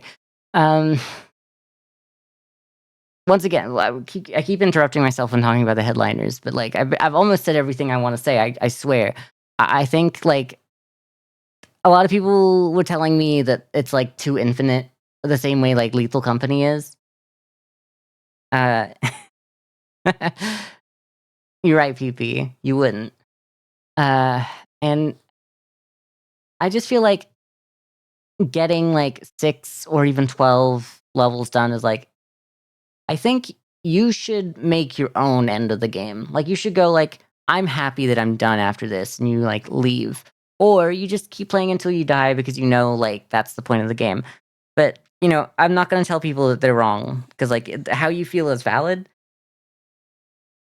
but I think there is enough, like, structure to the game, and I think it's fun. I like that there even if you're, like, you've kinda, like, worked out all the maps, you think you're kinda done with it, there are other maps. They brought new maps in, the damn updates in the game, like, they were happening last year, and still no one was coming back to it, at least no one on my friends list, and I think we need to, 'cause, like, I think I mentioned it, during not Jackbox, but we were playing Lego during Lego Party, because I was playing that with Joey. I didn't stream it because, I didn't really want Lego Party to be, my first stream of the year. I thought, like, I wanted to get to Monday and do this. So, that was a Joey exclusive. That there are many of us. There are dozens of us, uh, that want to go back to headliners, so I think we'll be seeing that again at some point. Dishwashing Simulator. Dishwashing Simulator. I think that was an A. I think it's good. I kept saying that it was, Wonka Simulator, like, the movie. I still haven't watched the movie. Maybe I should have in preparation to say something about this game. But I think the game itself, even taken outside of that context when I was so sure that it was, like, based on it, is good. I like the gameplay loop. I like the story. Uh, I think that was a lot of fun. There's a lot that I didn't actually touch in that game, and I didn't even notice until, like, I saw someone else playing it, and it turns out you can, like, buy upgrades. Like, there's a few upgrades that, like, I bought, I guess, but you can upgrade, like, your speed and stuff, so, like, you can run faster, which spoil it I don't wanna spoil the ending, but, like, that kinda stuff later on in the game could really help you. And I was just playing the game on base stats all the way through. It's like not realizing you could level up in an RPG and then, going to the final boss, the going to God and killing him with your level 1 sword. Uh, so, which is good to know that you can do it. It's possible, but I but I definitely could have just spent a lot more time grinding, it turns out. But I don't like to grind in games, so I'm just glad that it worked out the way it did. Kiosk. Third S tier game of 2025, Kiosk. Um, that was an S tier stream. Everything about that stream was unhinged as well.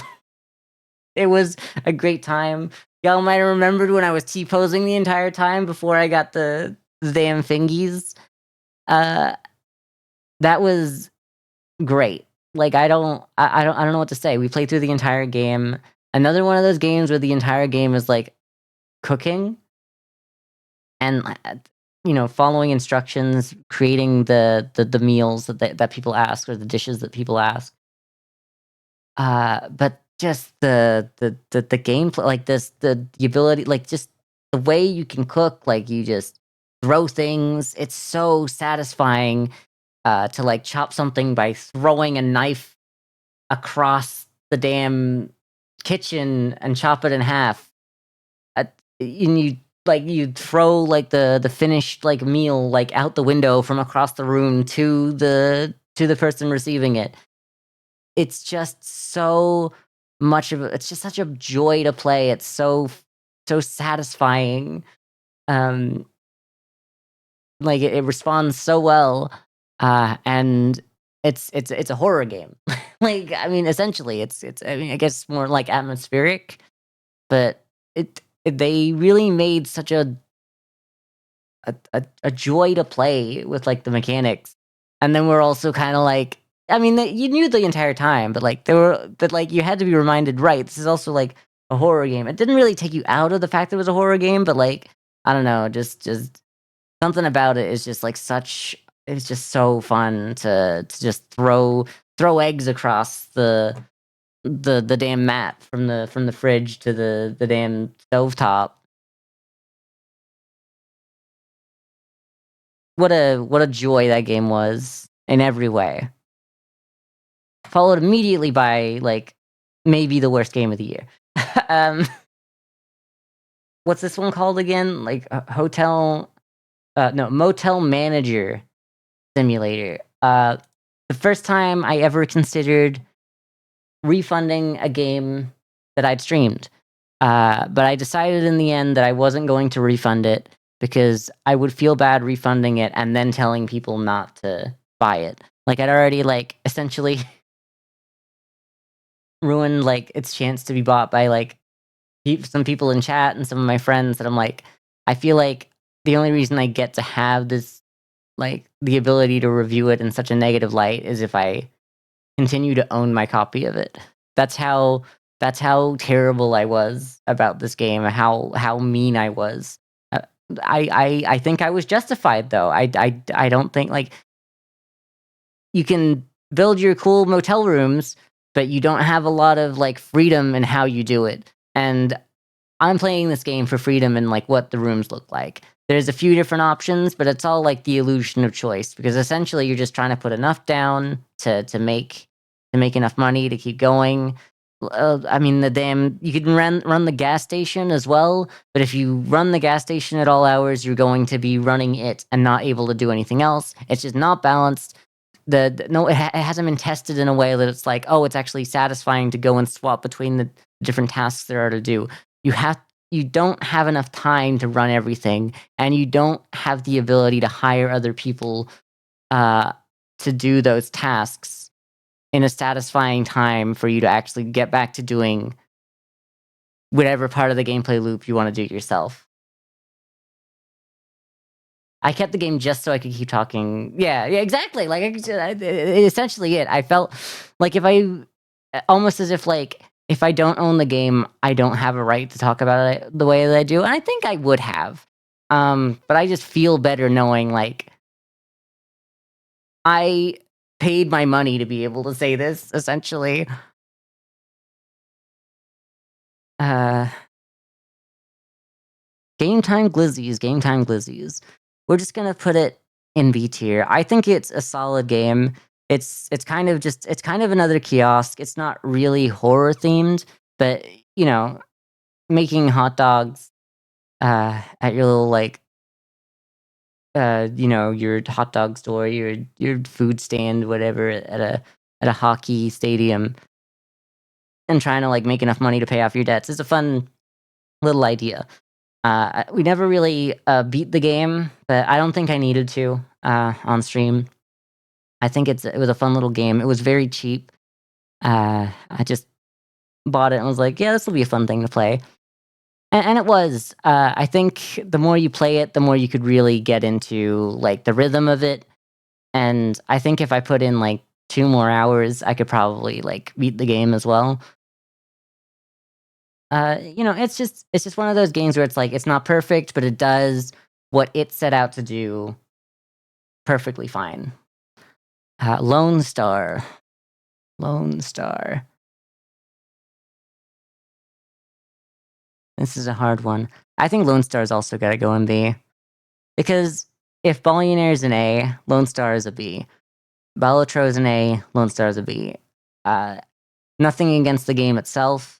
I think it'd probably be a lot higher. It really did scratch the FTL itch, and I loved FTL. FTL is definitely an S tier game.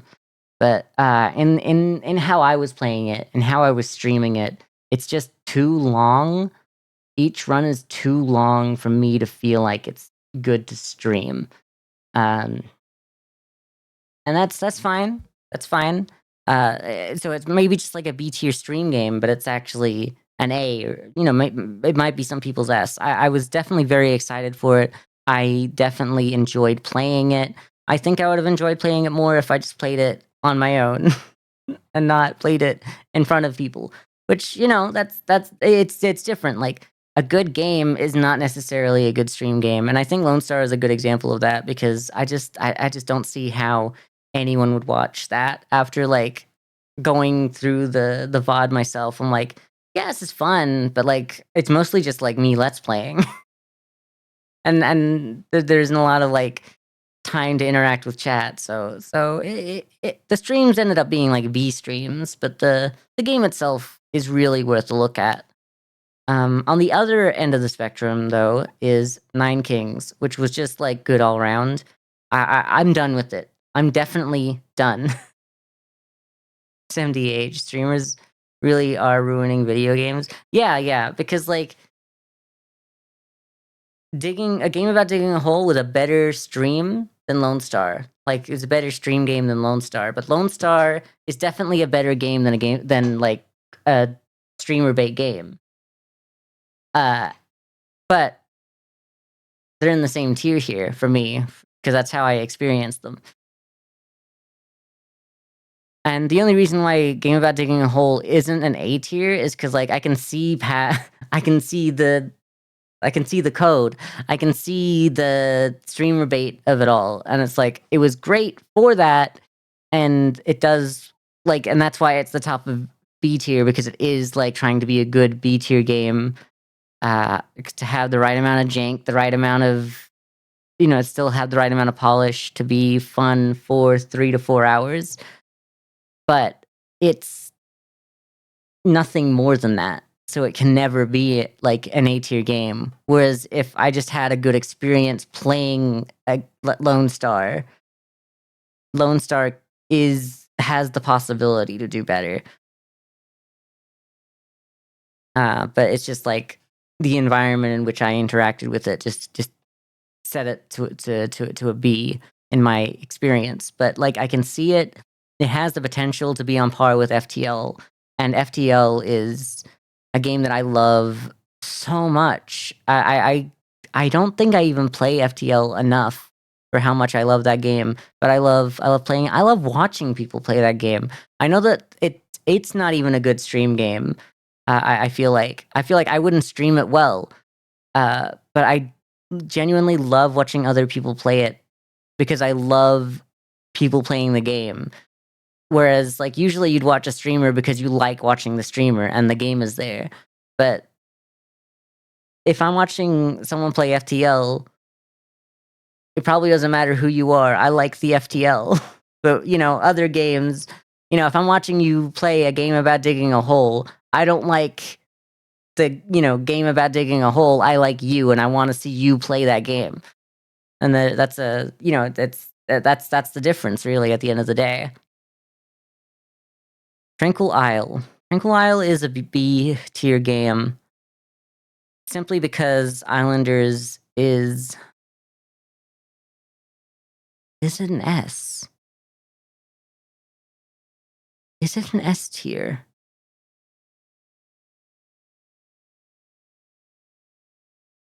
I feel bad putting a game that came out so long ago in an S tier for like my 2025 games.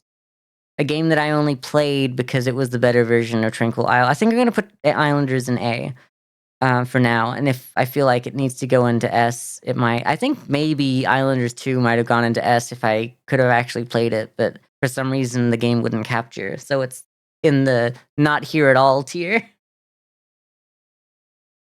But Tranquil Isle is one of those games where it's like, I played it because I saw what it was, and I appreciated what it set out to do, even though I could just play Islanders.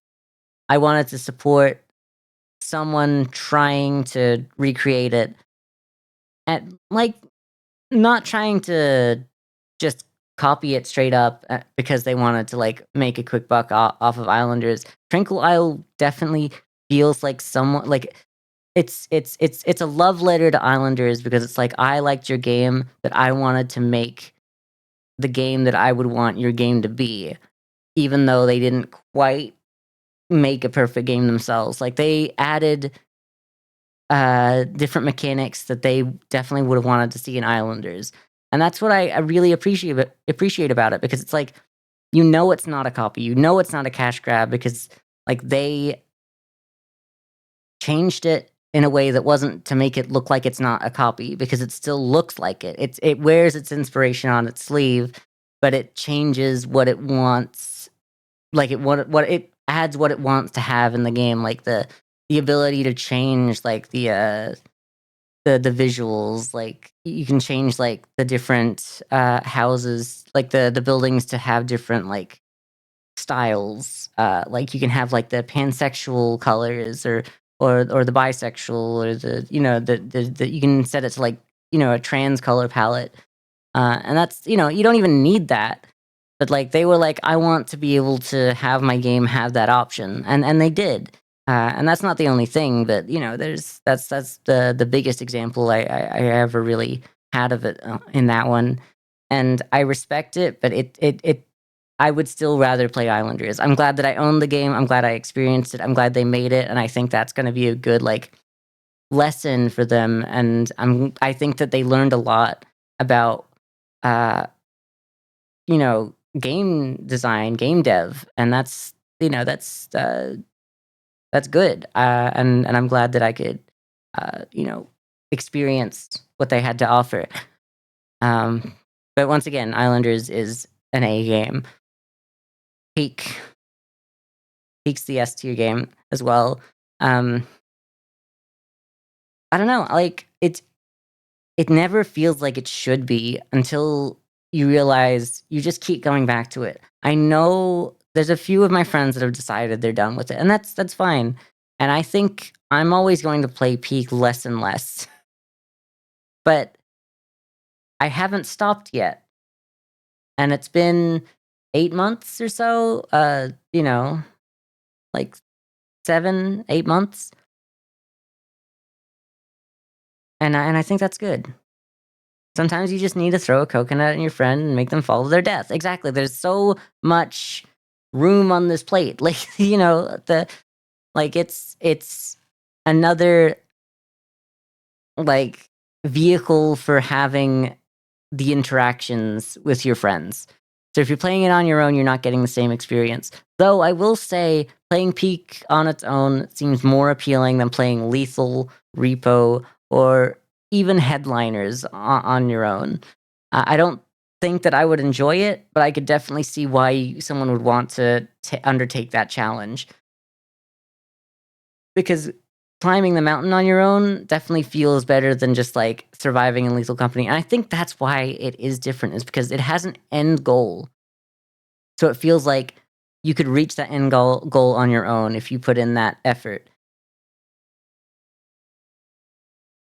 Peak is enjoyable solo, the others are not. Exactly. Like you have no goal here. Like to have for these games to go infinite, it needs to be like you have infinite chance for any like to be a vessel for your interpersonal like connections and relationships with your friends to whatever comes of that. But the second you take away people, it's a vessel for what? You take away it being a vessel for those interactions with your friends, and you still have the goal of reaching the peak. And that's what sets it aside, is that it has what some people are like fell out of love with Lethal Company for. It has that end goal. I don't think a game needs an end goal. It doesn't need an end. It could go on infinitely, but this one has done it so well. I think it's an S tier game. Uh, they knew what they were doing there, and like I will never say something's bad just because like I hate the people behind it, and I don't hate the people behind Peak, but like I already told you. Well, like some people weren't here, but I already mentioned that I don't see content warning as a good game. It exists.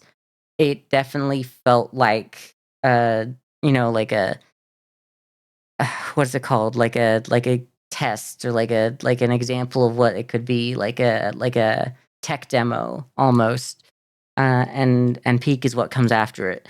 It's not what comes directly after it. It's not what it builds off of and becomes the exact game that content warning should have been, but it builds off of enough of ideas that you see that they needed to make the one game before they made peak. Content warning was worth it for you paid for it, but that's it. Yeah, okay, that's fair. I just think that all it needed was, I mean, peak has it. It needed like the game to like generate its own like level. Like it needs to have that little bit of randomness to it. The fact that there's 3 levels in content warning and they're always exactly the same and you just randomly get assigned one of the 3 levels and that's it. It's like there's what 3 4 levels in Lethal Company, but they're always random the layout. That's what content warning is missing. Because, like, it's a vessel for you to have fun with your friends, but if there's nothing new, if there's no randomness to it, if there's nothing that can surprise you, then those interactions become fewer and further between. You like the stamina system in Peak? I think it's a good idea. I think it works really well as well. I think there's similar stamina systems in other games, where like the more you take damage, the less stamina you have, and I think that works really well. I like the different status effects that can affect that as well. I like the way they stack because it's like you can see in like visual space how hurt you are, how poisoned you are, how cold you are, how hot you are, and how like the different like status effects affect each other because you can't have hot and cold together. Hot just makes cold disappear more. Obviously, you could have a burn in real life, and also, uh, start, dying of hypothermia. Uh, but I like the gameplay wise. It's fun that these different status effects have different like affect each other, um, and interact. Yeah, like when you eat a green crispberry and it doesn't give you a lot, but it gives you the same amount of poison. But the poison doesn't last, so you just solved your hunger, which was a permanent debuff with a temporary debuff. There's a lot of stuff you can juggle and the different status effects interact with each other in that way. And that's what's good in a resource because it really is a resource management game, and it's like, what do I trade off for what? And that's what that's what a roguelike is as well. It's like it's a good roguelike. That's what really um, you know, it's weird to say that Peak is a roguelike, but it is. It really is. And that's why and I think that's another reason why it can be good solo. Let's move on to Hotel Owner Simulator. I mean, everything else I put in A. Hotel Owner has to be at least an A. Hotel Owner Simulator was really good. I really wish that we'd talked about this one first, so maybe I'll throw that one in because I don't know, the order of this didn't actually work out the way that I was hoping. Hotel Owner Simulator was good. There was some interesting parts of it that were like, at the very start, it was like, why am I being sent to to a pier to kiss a beautiful woman in a dream sequence or whatever? That started me off on the wrong foot, definitely. But the mechanics of the game, being able to you just have your hotel, and you can build each room with blocks if you want to get their shape, or you can go with preset boxes, which is what we ended up doing. Cause like I just if you really wanted like that freedom, it's there. But if you don't need that much freedom, you can just work with something that they have already. And I think that's really good. And there's like user generated content that you could just download and put into your hotel as well. So you could just like take what other people have uploaded. And that's fun.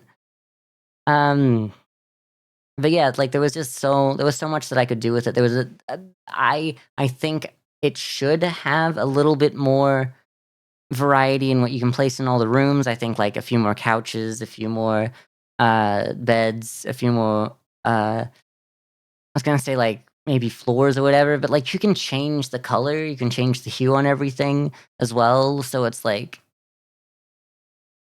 well, not everything, but like you can change the hue on most things. So it's like there's a lot of options, but I feel like there needs to be like at least different shapes, like different like beds and all that. But yeah, there's a whole lot you could do in that game, and I really think I pushed it to its limit with some of the things I did. I think in the like the large suite I did at the end, it's one of the rooms that I'm most proud of making, like in any like house flipper like game, like any like room builder video game on stream. Uh, and it's funny because like I almost see like the limitations, and I guess that comes back to what I was saying about art. Is like I see the limitations of the game, and like you kind of wish that they weren't, so that you have like a perfect blank canvas. But I don't think I like having. I don't think the perfect game exists. But I don't think the perfect like room builder or like house builder, hotel owning simulator exists, because half of what I enjoy about it is getting a good room, in the sense of like it fits well, it would feel good to be in there, like the feng shui is right. But also being able to work out how to use the mechanics of the game to do what you want, even if it wasn't something that they expected you to be able to do, is a lot of fun. Like having that puzzle there in front of you. Like I know that I had like I wanted to put books somewhere at one point, but like it wouldn't go on the item. So like instead of putting it on the bookshelf that I couldn't put it there, like on the wall like shelf, I put it on like the block, the floor block or whatever that I placed there, and then I removed that. And like I don't know, I know that's stupid to be like that's fun, but I like when a game I almost like when a game has those little imperfections, and when you find a way around it to still do what you wanted to do is fun. So like, and I know that it's only a negative that I had to resort to something like that, but it's almost more fun in the fact that it's imperfect in that way, because like it's almost like a puzzle, and like it's it's impossible to like build something like that and lack a mechanic like that to know that you have like a worse way around it, because like that's not a good answer. But like I don't know, I love building in The Sims and like doing something like that, or like in any game. And no one's gonna say like The Sims is like, well, I guess a lot of people would say The Sims is a broke game, but like no one's gonna say like The Sims is like just like a indie cash grab. It's a cash grab for sure, but um hotel or resort owning simulate, whatever this game was, I don't know. It is it's C. I almost want to put it in D, but it is better than this one at least, and it's the same type of game. I don't think I feel good putting it in the same spot, because it's not. Um, it had its problems. I wouldn't recommend you go out of your way to play it, but if you own it already, you can have a good time with it. It takes, like, 30 minutes to get past some of the controls, some of the like, the fact that you can't change the FOV and you're constantly locked into, like, 30 FOV or whatever the hell it felt like. It constantly felt like you were zoomed in. But if you can get past the claustrophobia of it all, and actually, there's some stuff like, I don't know. It's so broken, but it's not broken on this level. It was so broken that when I made something despite of it being broken, I felt good about it. And that's the only difference between it, is that there was no way to actually enjoy this game. Like, the AI voices sucked. I know that I turned them off immediately, and I tend to turn them off, but, like, the just being thrown into that game, and it's like, "Oh, here's a letter from your grandfather that's read out by AI hitman, AI, Agent 47 voice, that also doesn't explain anything about the story, but it's just there, and it really says nothing." Uh, that that was just, like, such a bad taste in my mouth to start me out on, and then the game isn't better at all. But, like, the bar was on the floor, essentially. If this could be, like, F tier, it's gone, it's F tier now. That's the thing, is that this is F tier, and that's not a fail. It's not a C, it's a D tier, but we don't have, you know what, maybe we add a D tier. Nope, whoa, no, F tier is not climbing. How do I add? Add a row below. Um,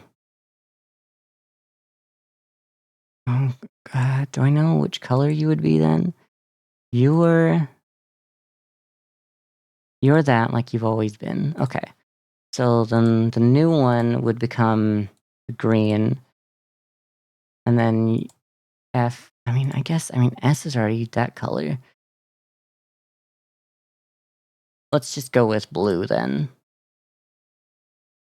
And then that's D, and then you're D because you're just below. Any of these in D tier instead of C tier?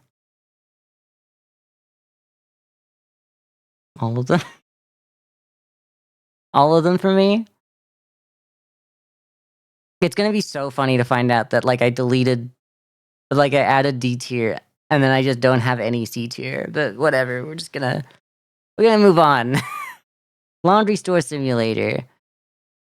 Everything's an A, huh? Everything's an A. Everything gets an A, everything gets a pass. Laundry store simulator was a lot of fun. I really enjoyed it. I love playing a game by someone that maybe doesn't know everything about game dev, but they gave it their all, and they enjoyed what they were making.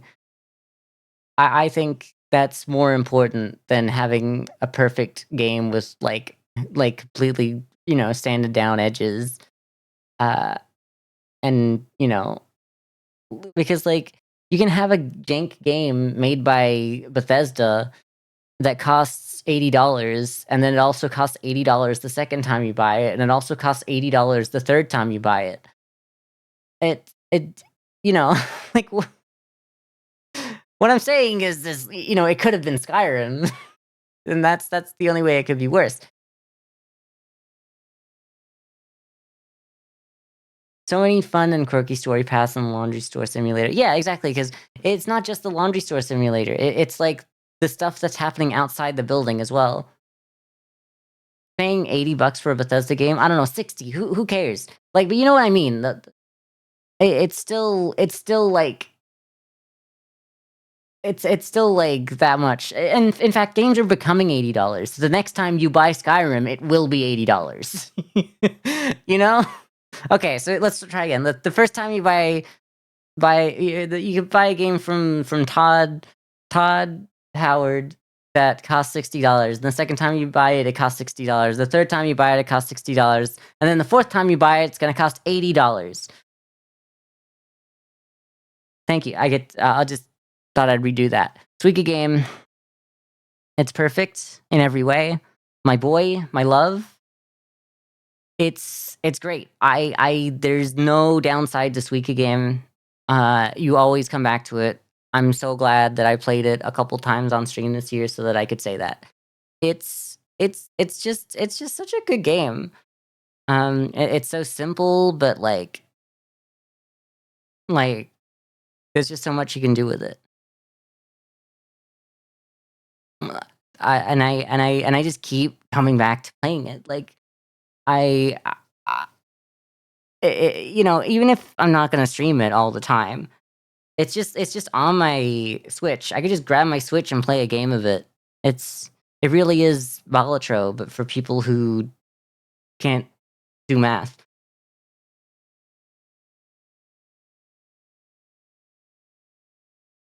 Uh, the Executive, okay. That was a fun one. I think that's also an A. Okay, we'll have to work out if some of these A's are actual B's at some point, because I think there's something gone wrong in my head, at least. Um, no, that's a B. I like the idea of it more than I like the actual game itself. We kind of hit a wall with it, and I'm seeing that like that should be a B.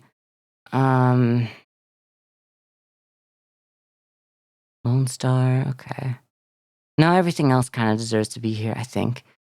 Um, I I I liked it. It was a fun idea. I think the stream was good, the first one. The second stream was good for the first half, but then I just kept kinda I kept not wanting to be in the hole by the time I came back to it after the weekend, so I just kept I burnt myself out on it, um, because I was just, like, in a bad spot in the game, and that's really all I have to say about it. I think it's good. I think, like, someone who is better at tycoon games, like, Game Dev Tycoon, it really just was Game Dev Tycoon again, and I have a real soft spot for that game. I loved playing that game back in, like, 2013, um but, you know, it's it's not that.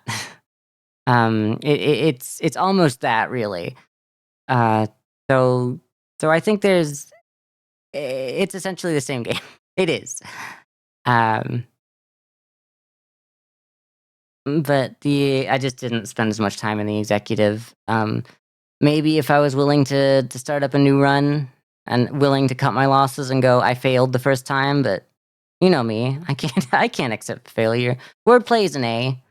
Wordplay was such a good game. Like, I never ended up playing any of the other like Scrabble roguelikes, but maybe I should have.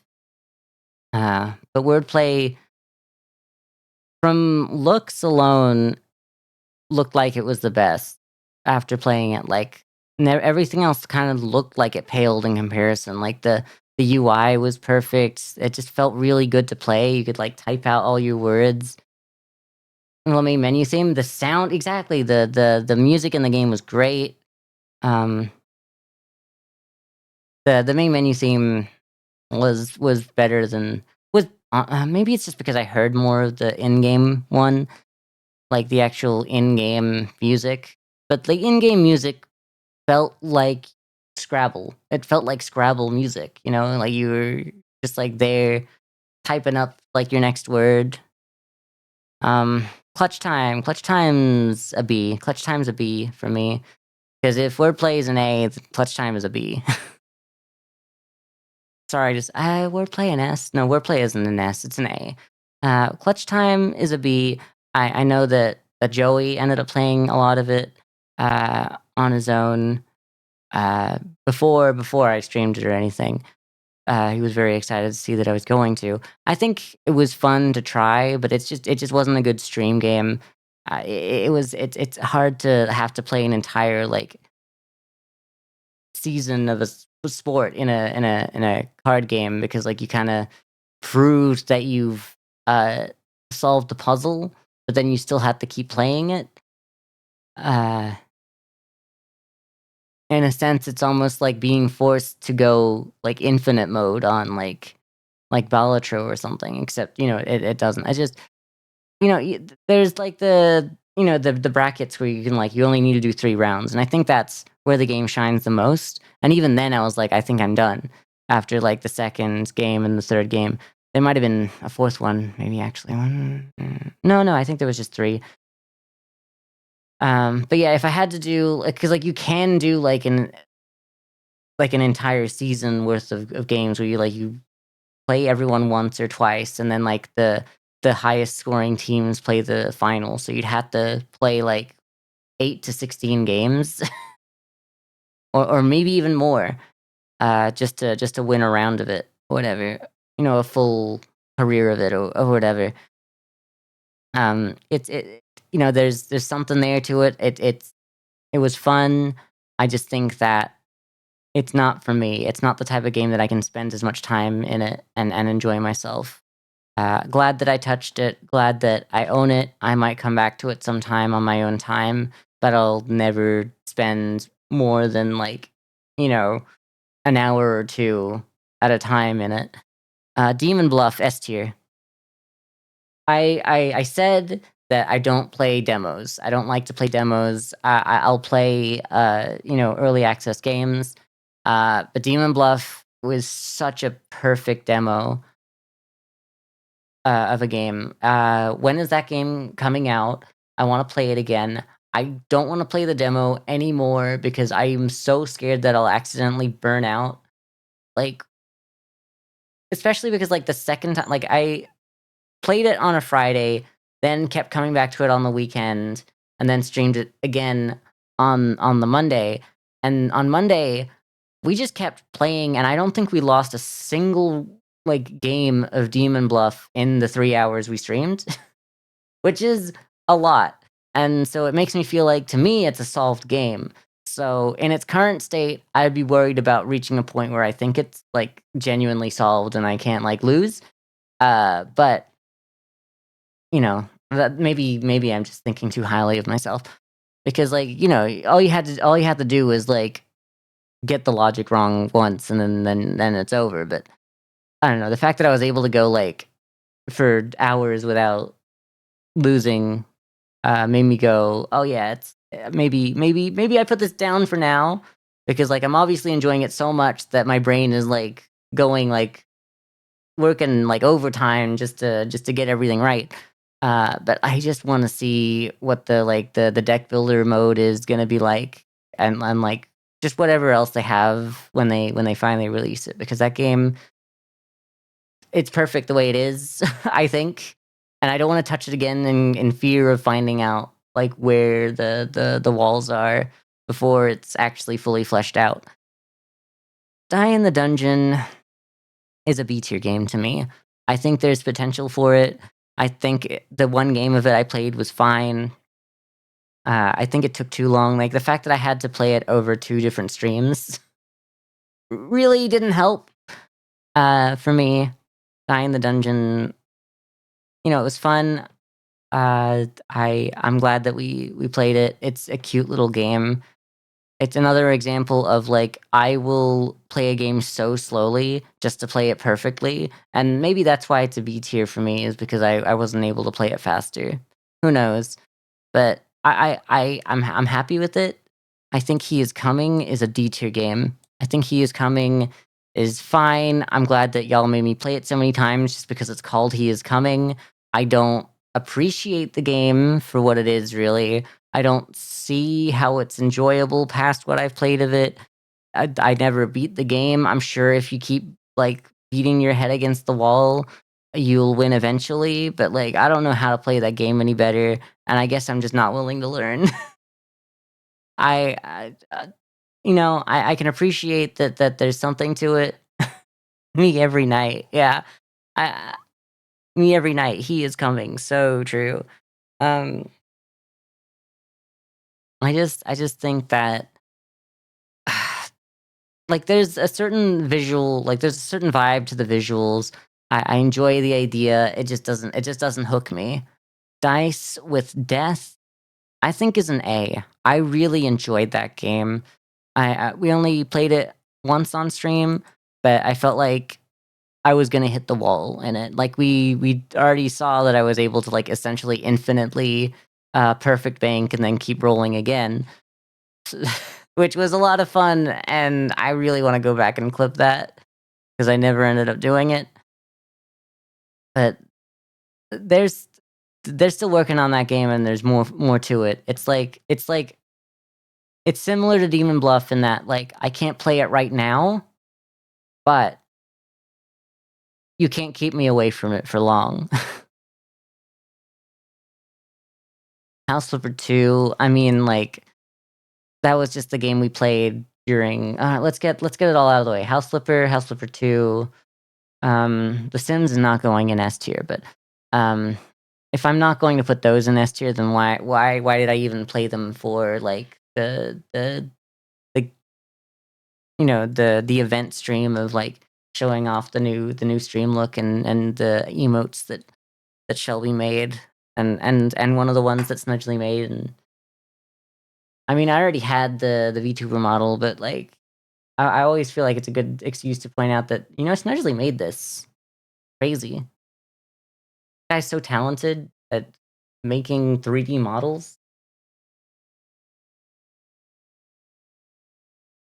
But yeah, we just talking about House Flipper. I kind of wish that I'd done this in order. I really wish I could go back and do this whole day over again so I could have prepared this, but that's fine, whatever. Clover Pit is a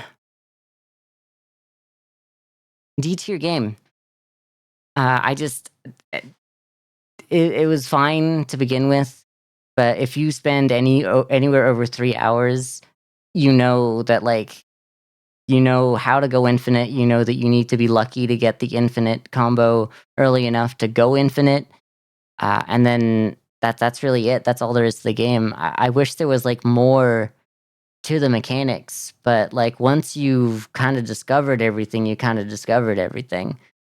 Uh, I was so excited for it after seeing Chibley play the demo, but it's just not for me. It's just like I see the narrow way through. I saw the narrow way through too early in Clover Pit, and then nothing else mattered to me anymore.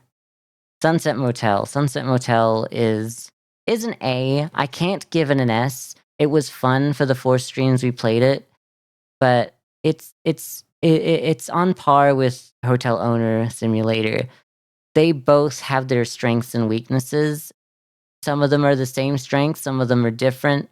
Uh, I can't really say I want this and this from this and this from the other because like some of them are incompatible. Some of the stuff that they do aren't compatible of mechanics with each other.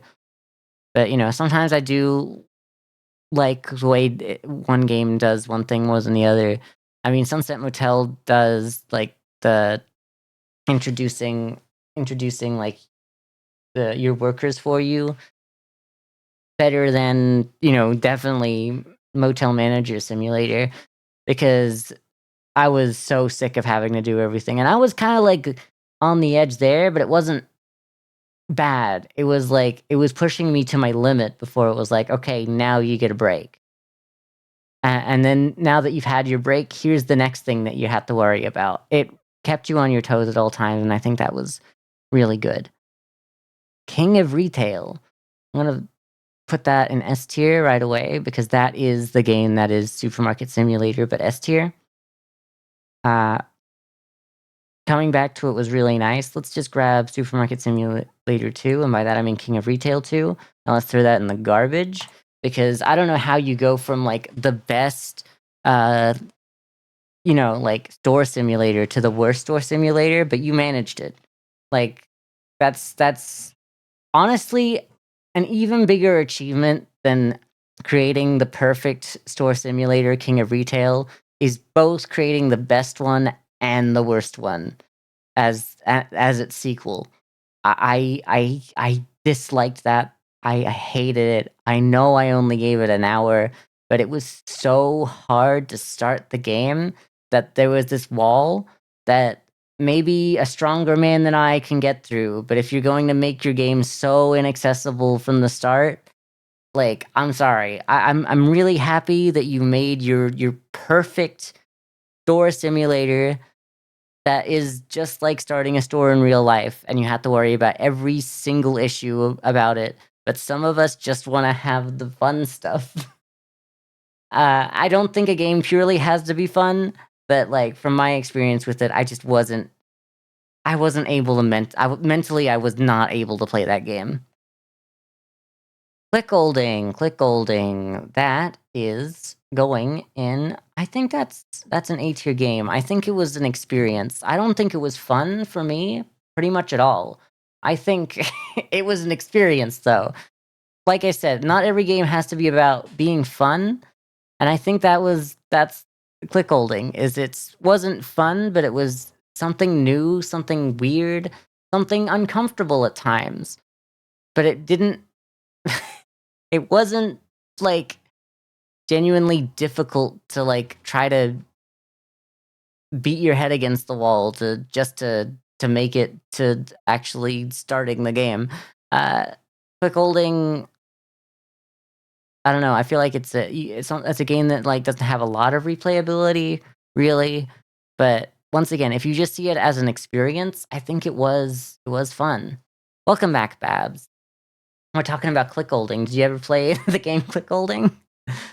Because I'm putting it in the A tier on my tier list here, and I think it's a solid A tier game.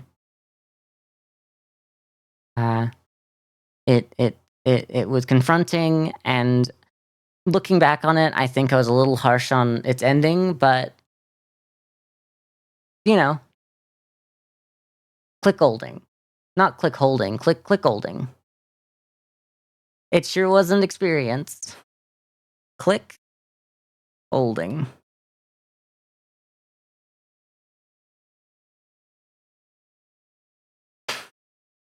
Just putting that. Yeah, like Realtor said. um, it was an experience.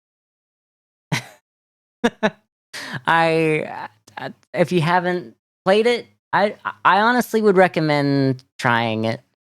Uh, I don't know. It really sucks. It feels like it would have been the perfect time for me to go through all of my recommendations of my games that I played last year if the Steam sale was still on, but I chose to do this the day after and I didn't think about it.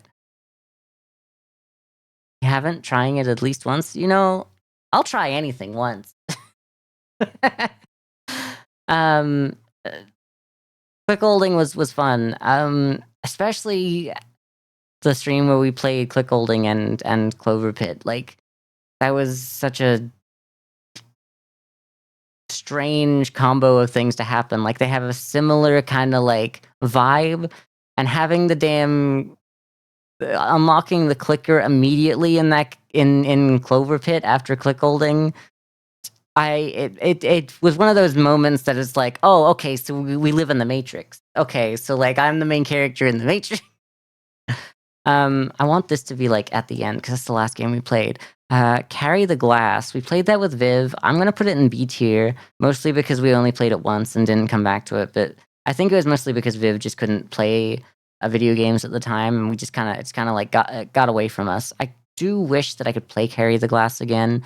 It's another one of those just like games where you have to like reach the top of the level uh, with your friend. Like well, I mean, Only Up wasn't with your friend, but like, what was the one about like getting out of hell or whatever? Like Chained Together. Ugh, God, so mad that we never ended up playing that one either. I'm not mad. I'm just like, I wish that we ended up doing it. But there's always time to do it. We could always get to it. Ultimate Sheep Raccoon. There's a lot of games entering A. Um, It I might put it in B. I feel bad putting it in B, but, like, we only played an hour and a half of it. I don't think I know enough about it to really rank it any higher. I think it's good. I think it's a really good successor to, Ultimate Chicken Horse. I'm glad that it's slightly different. They didn't just, like, remake the game. Like, it's not on a grid anymore. They didn't make it, like, a pure, like, platformer. They added, like, the bikes so that it actually has a reason to be a separate game. I think that's good. I think they knew what they were doing making a sequel, because it really is in the spirit of the original, but as like a whole new experience. Did you miss Sunset Motel? Yeah, since Sunset Motel, I just said that it was like it had like strengths over Hotel Owner Simulator, but Hotel Owner Simulator has strengths over Sunset Motel as well. They were both both pretty decent. I probably enjoyed my time in Sunset Motel better, but they're both A tier games to me, and they were both definitely better than Motel Manager Simulator. That was the last one we played, so let's do that. Deer Simulator is another A tier game because apparently everything goes in the A tier. Uh, I really liked that. The story was fun. Like, I wouldn't have expected the game to have a fun story, but like by the time when we're getting to the end, and it's like, oh, this is actually kind of fun. It's kind of like a joke. The game doesn't take itself very seriously, but I really enjoyed it, and it just kept having more to it. I really wish that I bought the DLC for it before playing the game itself, because it doesn't add like any new levels. It just adds more uh, utility and stuff that you can do in those levels. You missed the Deer Simulator stream. Uh, it was good. I think a lot of people who were there might agree. Blueprints should have been earlier. Blueprints is sadly going in B tier. And it's not for the reason you might think. I don't hate the game. I need to play the game. We played it for one stream, and then I fell off the face of the earth. It's okay, you can shoot me for this, but I fell off the face of the earth. Okay, I. It actually might have been Blueprints' fault. And this might be one of those things that, once again, the game was too good for me. Because the first day I played that game, I streamed it. I was obsessed with it. I went to bed that night and I didn't go to sleep for hours because I would close my eyes and I was drafting rooms and blueprints. And my brain was like, "Oh, I gotta put the L-shaped room there so that I don't block myself off because I'm at the edge of the map."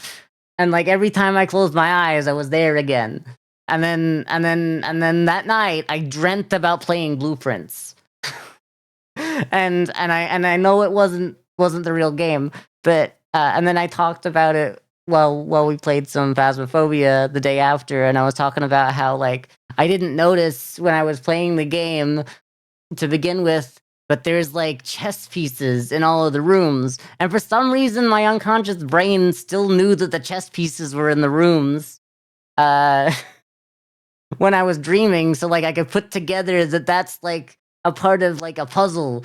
I don't know what puzzle it is in the real thing, but my brain made a whole new puzzle where I had to essentially have the chess pieces on the board as if we were playing a game of chess. If the house was a chessboard, even though the house isn't an 8x8 grid, but it also kind of was an 8x8 grid in my dream, which doesn't make any sense. But like, I don't know, my brain was like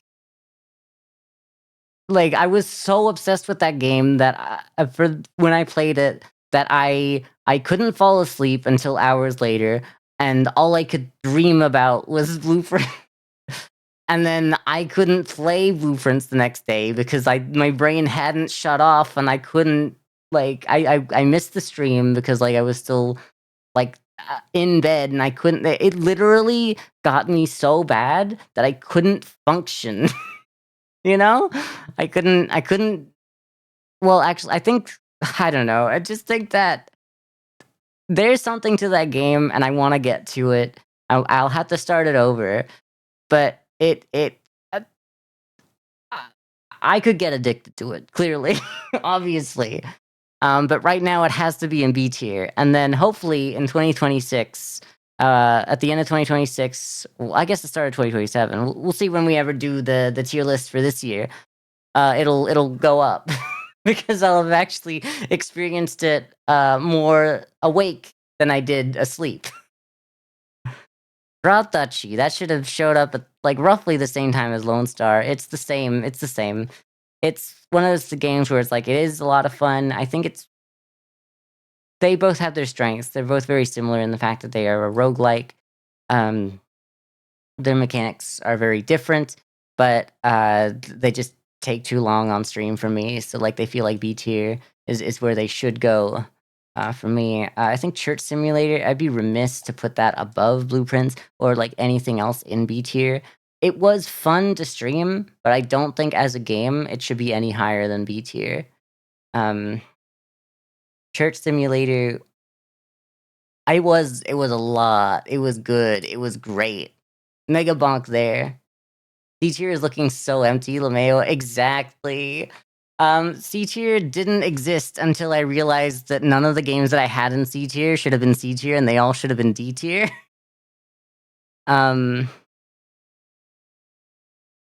actually, C tier didn't exist until I realized that there should be an F tier. Essentially, that's what I meant to say. But like, C tier didn't exist till I realized. No, F. What am I trying to say? F tier didn't exist.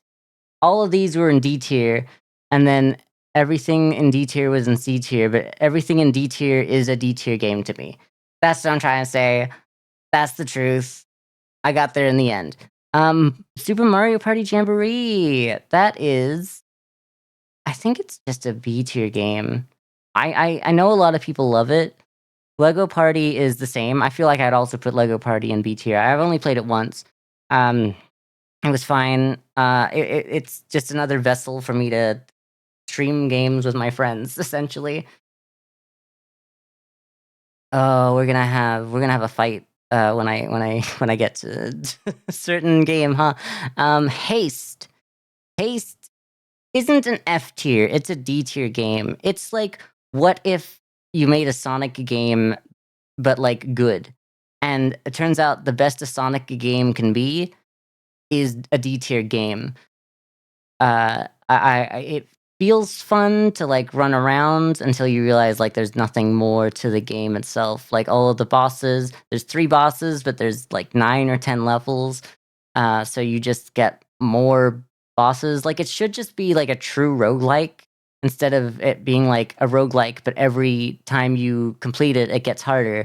Because like you beat the first boss, and then you beat the second boss, and then you beat the third boss, and then you go to the fourth boss, and you're like, this is the first boss again, but slightly harder. Which now means that the fourth level boss is easier than the third and the second level boss. So it's just not great. And then there's just some stuff that like the human brain can't comprehend. Like you can't time something if you can't see into the future, when like by the time you get to like level 6, things are coming at you faster than you can have any right to like react to it, because like you could be in the air because you dodged something else, and then like all of a sudden another laser is just like in your path, but you couldn't have known that before you jumped. And I think that's gonna be always gonna be the problem with like a Sonic game. And I think that's actually very similar to like a problem that a lot of people had in like Sonic the Hedgehog, like 2006, the game that came out 20 years ago now. Where like there's sections that you run at like Mach speed apparently or whatever, and you would and if you like leave the floor, you can't like correct yourself midair. But you can correct yourself midair here, but like you only have like once you committed to something, you can't like there. You might have put yourself into the path of something else that you couldn't have known was there yet, and and I think maybe that's just like games that are running at that speed. You can't avoid that. Maybe that's the problem. Steve's Warehouse.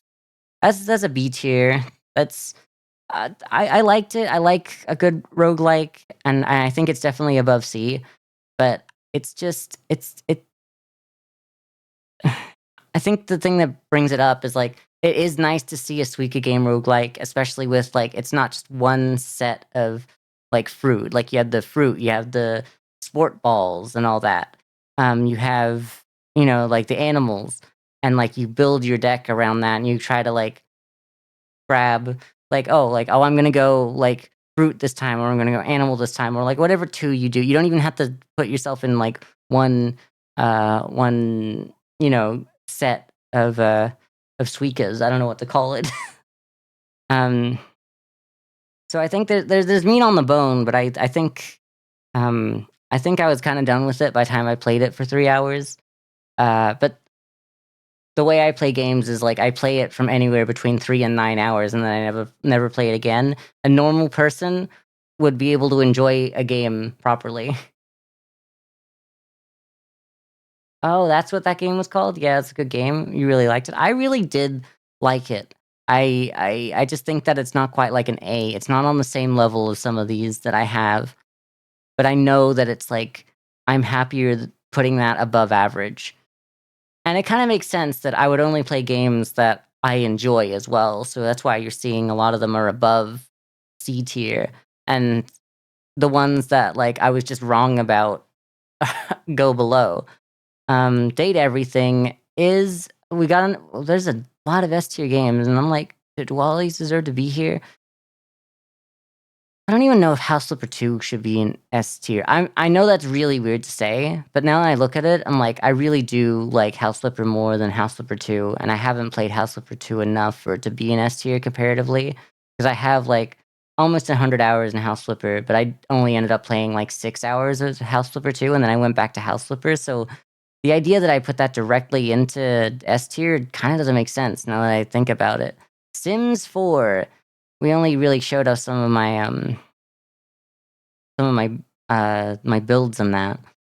But I do think I think it's an A tier. I kind of want to put it lower to like send a message to EA that like they kind of screwed up the game, but for what I play it for, like I just use it as like a house flipper, as a house builder game. Megabonk, I'm sorry. I'm so sorry, and I understand. So many of my friends love this game, and it didn't do it for me. Boo, boo. Yes, it's a D tier game. I respect it. I respect it. I respect its right to exist. I respect that there are people that really enjoy the type of game it is. But like, it's one of those games where I'm like, I would just play Vampire Survivors or another game.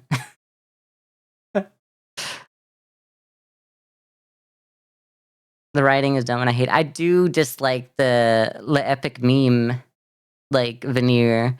I couldn't like it kept drip feeding me more content. I it, it, it's like I would be like I needed the second level to be given to me. Not the second level, but like the second arena or whatever to be given to me before I hit like 9 hours in the game. Like it was and I understand that it was just literally because I didn't play the game with the right character to unlock the second level. But if you're gonna make the second level unlocked by beating it on a specific character, that's a really that's hit or miss because like that's gonna be the first character they beat the first level on, and for some people like me, it's gonna be the last character they beat the first level on. No, that's a skill issue. No, it's genuinely not because that was a luck issue. That's genuinely luck, and I feel like if you're gonna give me that level, it shouldn't be like you have a chance of unlocking it like between like the first and fifth time you beat the game. Uh, I don't know. I don't know. And then you have to consider that like I wasn't just going like, oh, I've now beaten this with the first level with one character. I'm gonna go to the next character because then I was beating like the second level of the first level or whatever. Was trying to do that as well. So like if I'd known that like you only unlock the second like level, like the Wild West or whatever, the desert map with one character, sure I would have like only played with them to begin with. But I think that it should have been like the second time you beat the first level, or even the first time you beat the first level, you also unlock that map. It's just it drip fed me the content so much that I'm like I'm in an abusive relationship with this game and I can't keep playing it. So to me, maybe it's just like unlucky, but the the way I experienced Megabonk was D tier, and I respect that other people enjoyed it more, but I just I kept coming back to that game, and like it would give me like this new thing that I'd unlocked at the end of my stream, and I'm like, oh, I've unlocked a new thing. I'll come back to it tomorrow. And then, like, I wouldn't unlock anything else until, like, the end of that stream. It's like, "Okay, I just spent 3 hours, you know, not unlocking anything," and it's just that's just how it felt, and I'm sorry, I can't just put it higher because everyone in chat tells me that I'm wrong, because I'm not wrong, I'm right. Ball X Pit. Scary. First C tier game. I think it was better than Mega Bonk, but it wasn't a lot better than Mega Bonk. None of these Vampire Survivor likes really improved on anything Vampire Survivors did. It changed it, sure, Ball X Pit, but it also kind of it also drip fed me. I think I didn't unlock anything the first stream. I played it the second time. I would say like the first stream was my fault because I didn't know how to play. But then after that, it's just like I didn't have like I just didn't have a great time with it until like the end when I was finally getting into like, oh, I know how to, run the town now. But like it's just one of those games where it's like you either want to do the A gameplay or the B gameplay. And then like when you're finally enjoying like the A gameplay, it's like, oh, but you have to do B gameplay. And then when you finally get into B gameplay, it's like, okay, you're done with B gameplay, you do A gameplay again. So it's always taking away the thing that you're enjoying about the game. So I don't I just didn't vibe with it, I guess. F tier game. F tier. Straight up, my wife threw out my card collection, so I bought a dump to find them all. Like, the AI was, like, one thing. Like, great to have, like, AI music in your game. Beautiful. We love to see people embracing, that, I guess. Great. But yeah, once again, it's one of those it's just a game about digging a hole again, but not done as well, and it's streamer bait. It just wants you to buy it because your favorite streamer played it, uh, and you're like, "Now I'm gonna play that game and have fun too." And then once you pass the amount of hours your streamer put into it because they played it for one stream, you realize that it's not a good game at all. I'm sorry, it just wasn't good. The one good thing about it was the dog. Like, seeing the dog made me happy, but it's not a great game. Mall Simulator. I think that's a B tier game. I know that I enjoyed streaming it, but like just looking at the gameplay loop, a lot of it, I think the stream was good because like I did a lot with that. But the game, like it has the AI music in the main menu. It has like half the textures are made. I say half, but it's well over half. Half of the textures are made with like AI. Like you put in like they put in the real like um logo and like advertisement for M&Ms, and they tell the AI make this legally distinct essentially, and then it spits something else out that is AI M&Ms.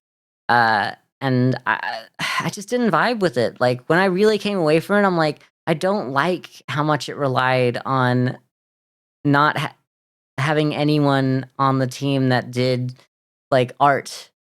It just relied on, yeah, we're just gonna take real things and feed them into the parody machine to spit out a parody so that it's legally distinct. It wasn't good. There was some fun bits, there was bits and pieces, but like by the end of it, I was like, just let me play the part of the game that I want, and it didn't. And like, if I'm not gonna spend another like 5 hours in a game just to unlock the cinema because I want to see the cinema. I want to go to the movies. I think that would be fun to see what that has. I don't even know if it would be good. But like the fact that I'd reached the second level of the mall and the first thing I unlock on the second level wasn't the m- the theater, the cinema. It was like, "Oh, okay."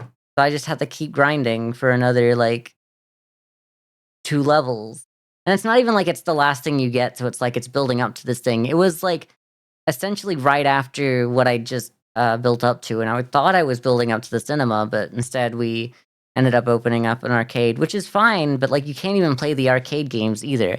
It's such a bare bones game at the end of the day, and I wish like more of the stores were unique and actually had something else to offer. Um, and F tier once again, drywall eating simulator, because I keep being told like there's updates. The Steam's getting me to try and update the game.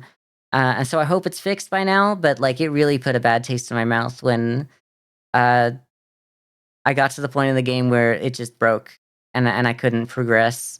And I had to go watch a walkthrough which had the same problem where it was literally just broken. And I don't even know how they ended up getting past it. And then they didn't even really finish the game at the end of it because it was still broken. So I don't know. I loved the humor of it. I liked the idea of it.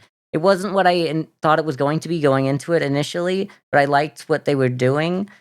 It does suck that it was like all of this, like, oh, AI sucks. Like this story of AI sucks. Like people could do this better, and then you build a game with without AI, about how bad AI is, and it doesn't work. It really kind of went against its own message by being broken, which sucked, especially after me going like having the last two games before it being that I'd played where my wife threw out my card collection, so I bought a dump to find them all, and Mall Simulator, which all are just like turns out like AI content. I really wish I hadn't bought this one.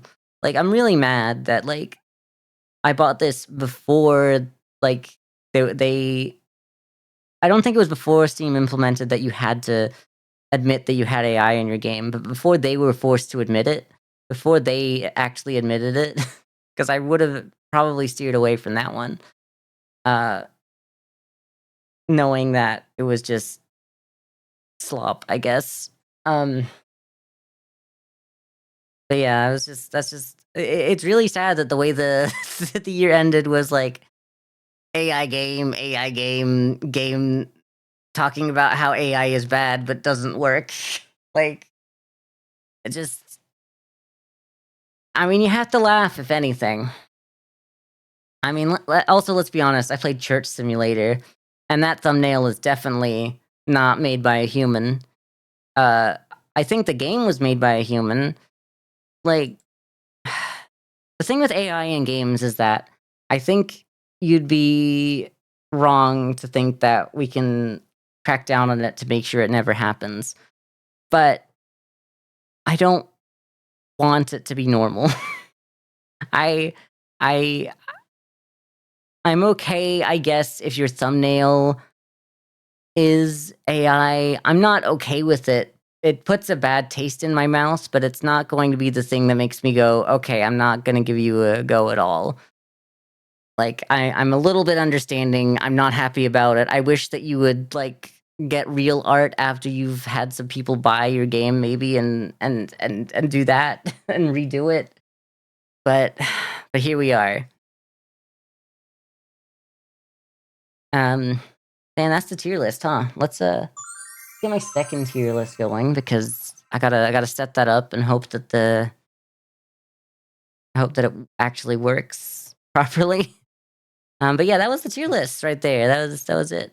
I should give y'all a like a full look at it once again before we move on. That's the tier list for the 2025 games on the stream this year. Oh, this past year. Well, the past year, not this past year. Well, I guess this past year because it was all done within the last 365 days, but you know what I mean. Uh, Take a screenshot if you want. I don't know. Let's get my next tier list, which honestly is probably a much more important tier list. Here we go. Was it? Um,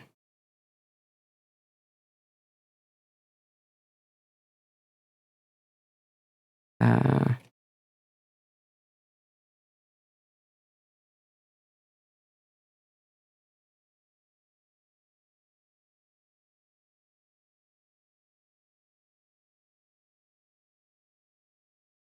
Alright, just gotta name the list, not give it away. Uh, yeah, that's me. Single use just for me. 'Cause I don't see any reason why anyone else would want to do well, maybe this tier list maybe, but, like, the last one, probably not. Um,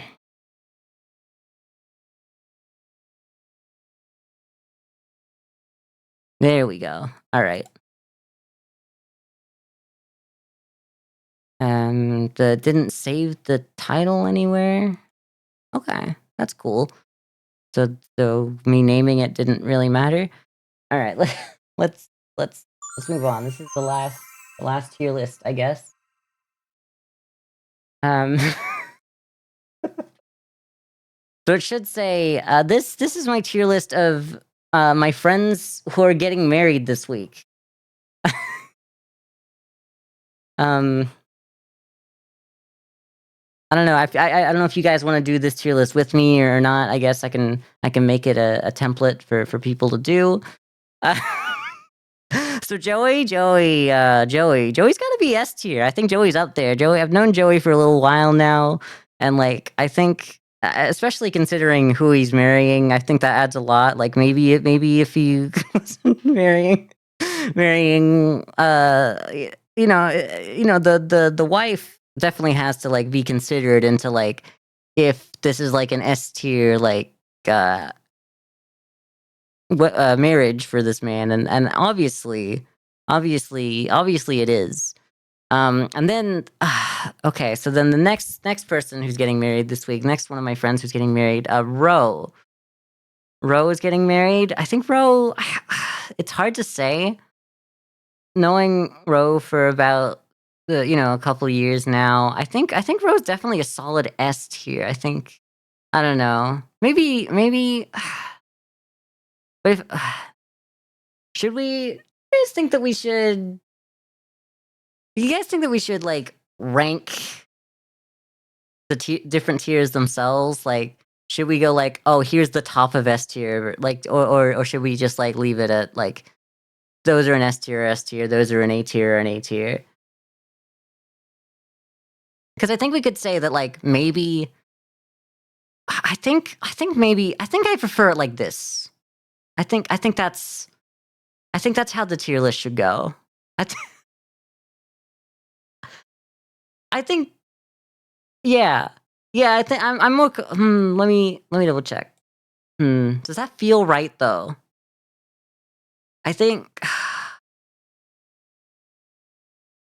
I don't know, it's hard when you get to the finishing touches on a tier list that you worked so long on, and you're like, "What how does this should I move this up or down or what?" And I think I'm happy with that. I think that's the list. I can always come back to it later if I feel like it was wrong, so let's I'm good with that. I think we're gonna if anyone wants to screenshot the list, I don't know, it's there. I can put this one on the I can put this one on the Discord if anyone wants. Just let me know if you think I should make it a proper template. I'll just remake it in a way that y'all can do it. I'll just do it. I'll just do it here and now. We'll work it out. Can I share this? Like, can I just a make it a it's a single use. Well, let's not make it a single use. Maybe I have to redo it here. Give me a moment. I want to get this right.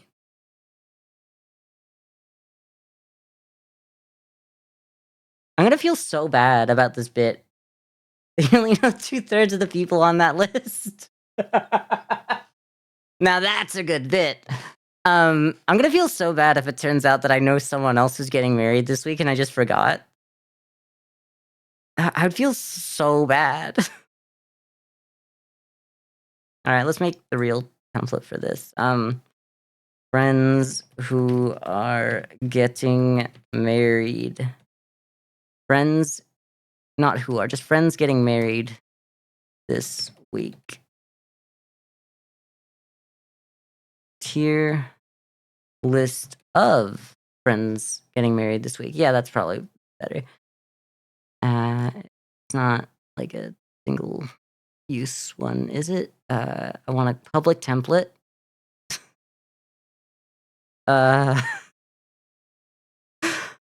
I really hope that like me uploading their pictures to Tier Maker is not bad. Actually, I really hope that someone in chat can like say like, oh, actually they sell your information or something like that, and let me know that this is a bad idea before I do it. Or I'll just do it anyway, and then we'll see like if I still have friends on this tier list by the end of the week. I don't know. I have to be logged in. I'm signing in with Google. This is a bad idea.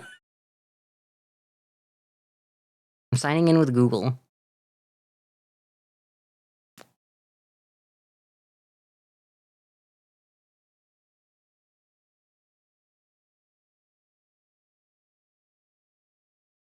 None of you can see this, right? My password is incorrect? What do you mean? It's literally my password. Uh, what do you mean my password is incorrect? You see everything? Okay. What do you mean my password is incorrect? Oh god. This is how I found out I find out my Google account is compromised. Trying to do a damn tier list of my friends getting married.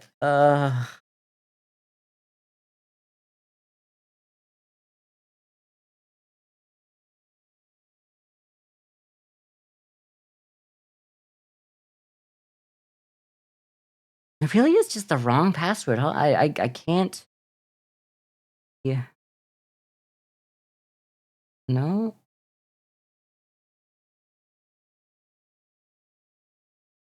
Yeah, maybe I should, can I try another way?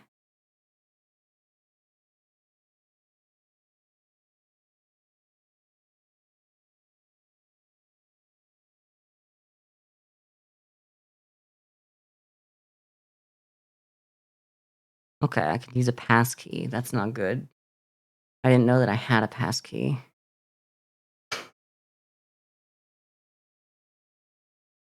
Alright, make the template now.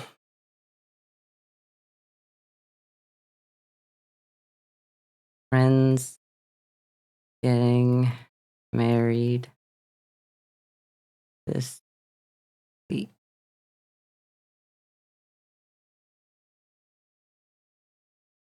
And create a public template. Type my password in chat, and I'll check to make sure there aren't any spelling errors. Thank you, Snudgely.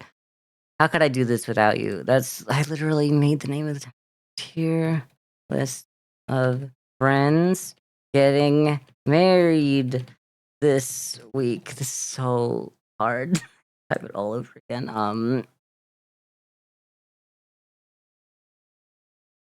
AMC shows Among Us, and what is? I have no idea. What does this fall under? Fashion, Fire Emblem, health and fitness, Kirby. Uh, I don't.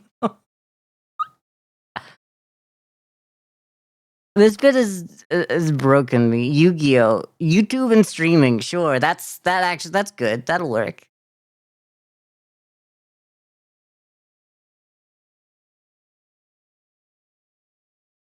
These are all my friends who are getting married this week. Okay. Cover photo. I don't have a cover photo. We're not gonna do that one. We'll just do the two photos here.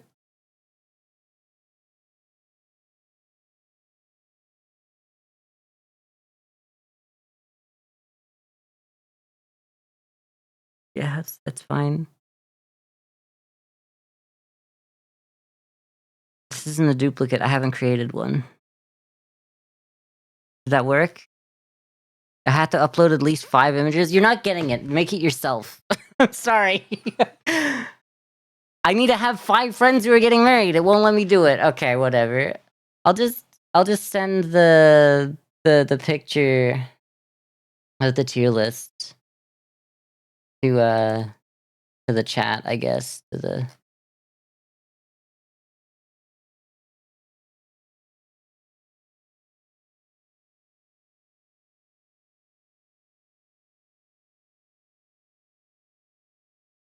I have to do the whole thing again because it deleted it because I went to a different whatever we're going in.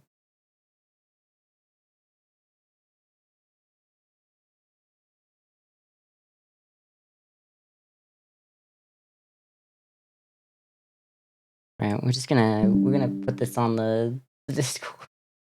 We're gonna do it later.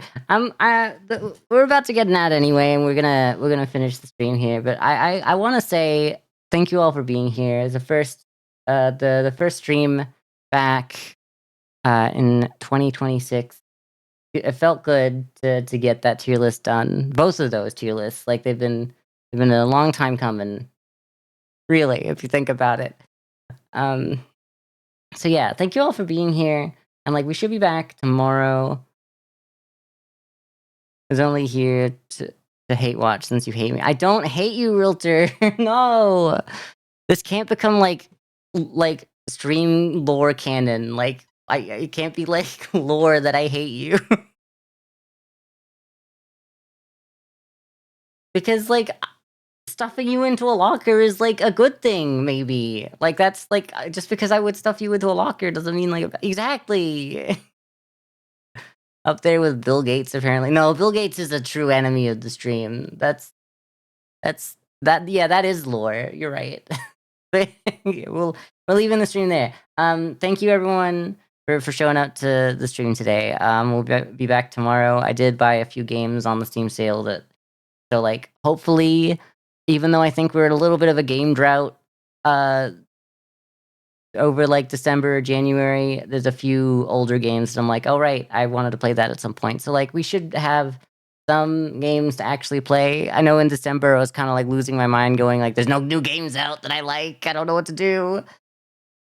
But yeah, I'll see you guys tomorrow. Thank you for being here. I know that not everyone's happy with my tier lists. You know, there's a you know. I encourage you to make your own like tier list of games that you played over the past year. I think it would be a lot of fun to kind of work out what games you enjoyed, why you liked the games, and all that. Because it's always good to have that kind of retrospect, like that kind of like you can kind of have that hindsight now, that you've been through the year. I hope next time we do this, I have like twice the amount of games. Really? Probably not. Like we had like 50, 56 or so games. That's like no, it was in the 60s. It was like 65 or something. Whatever. It was still more weeks than there were in the year, so it's probably not all that likely to have too much more than that, unless I play like one game each day specifically. I don't know. But yeah, we'll see you tomorrow. I don't know exactly what I'll be doing, but I'll work that out. I'm probably gonna get some sleep. I'm a bit tired. I've been up all day, and that's a lot for me.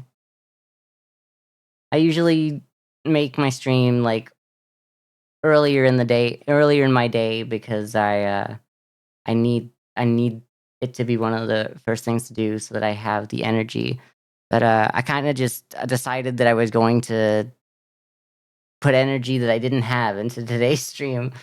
But we're getting there. We're getting back to a good sleep schedule, and it'd be nice to start off 2026 actually in something resembling a good sleep schedule, at least for me. But yeah, I'll see y'all tomorrow. Thanks for being here, everyone. Bye.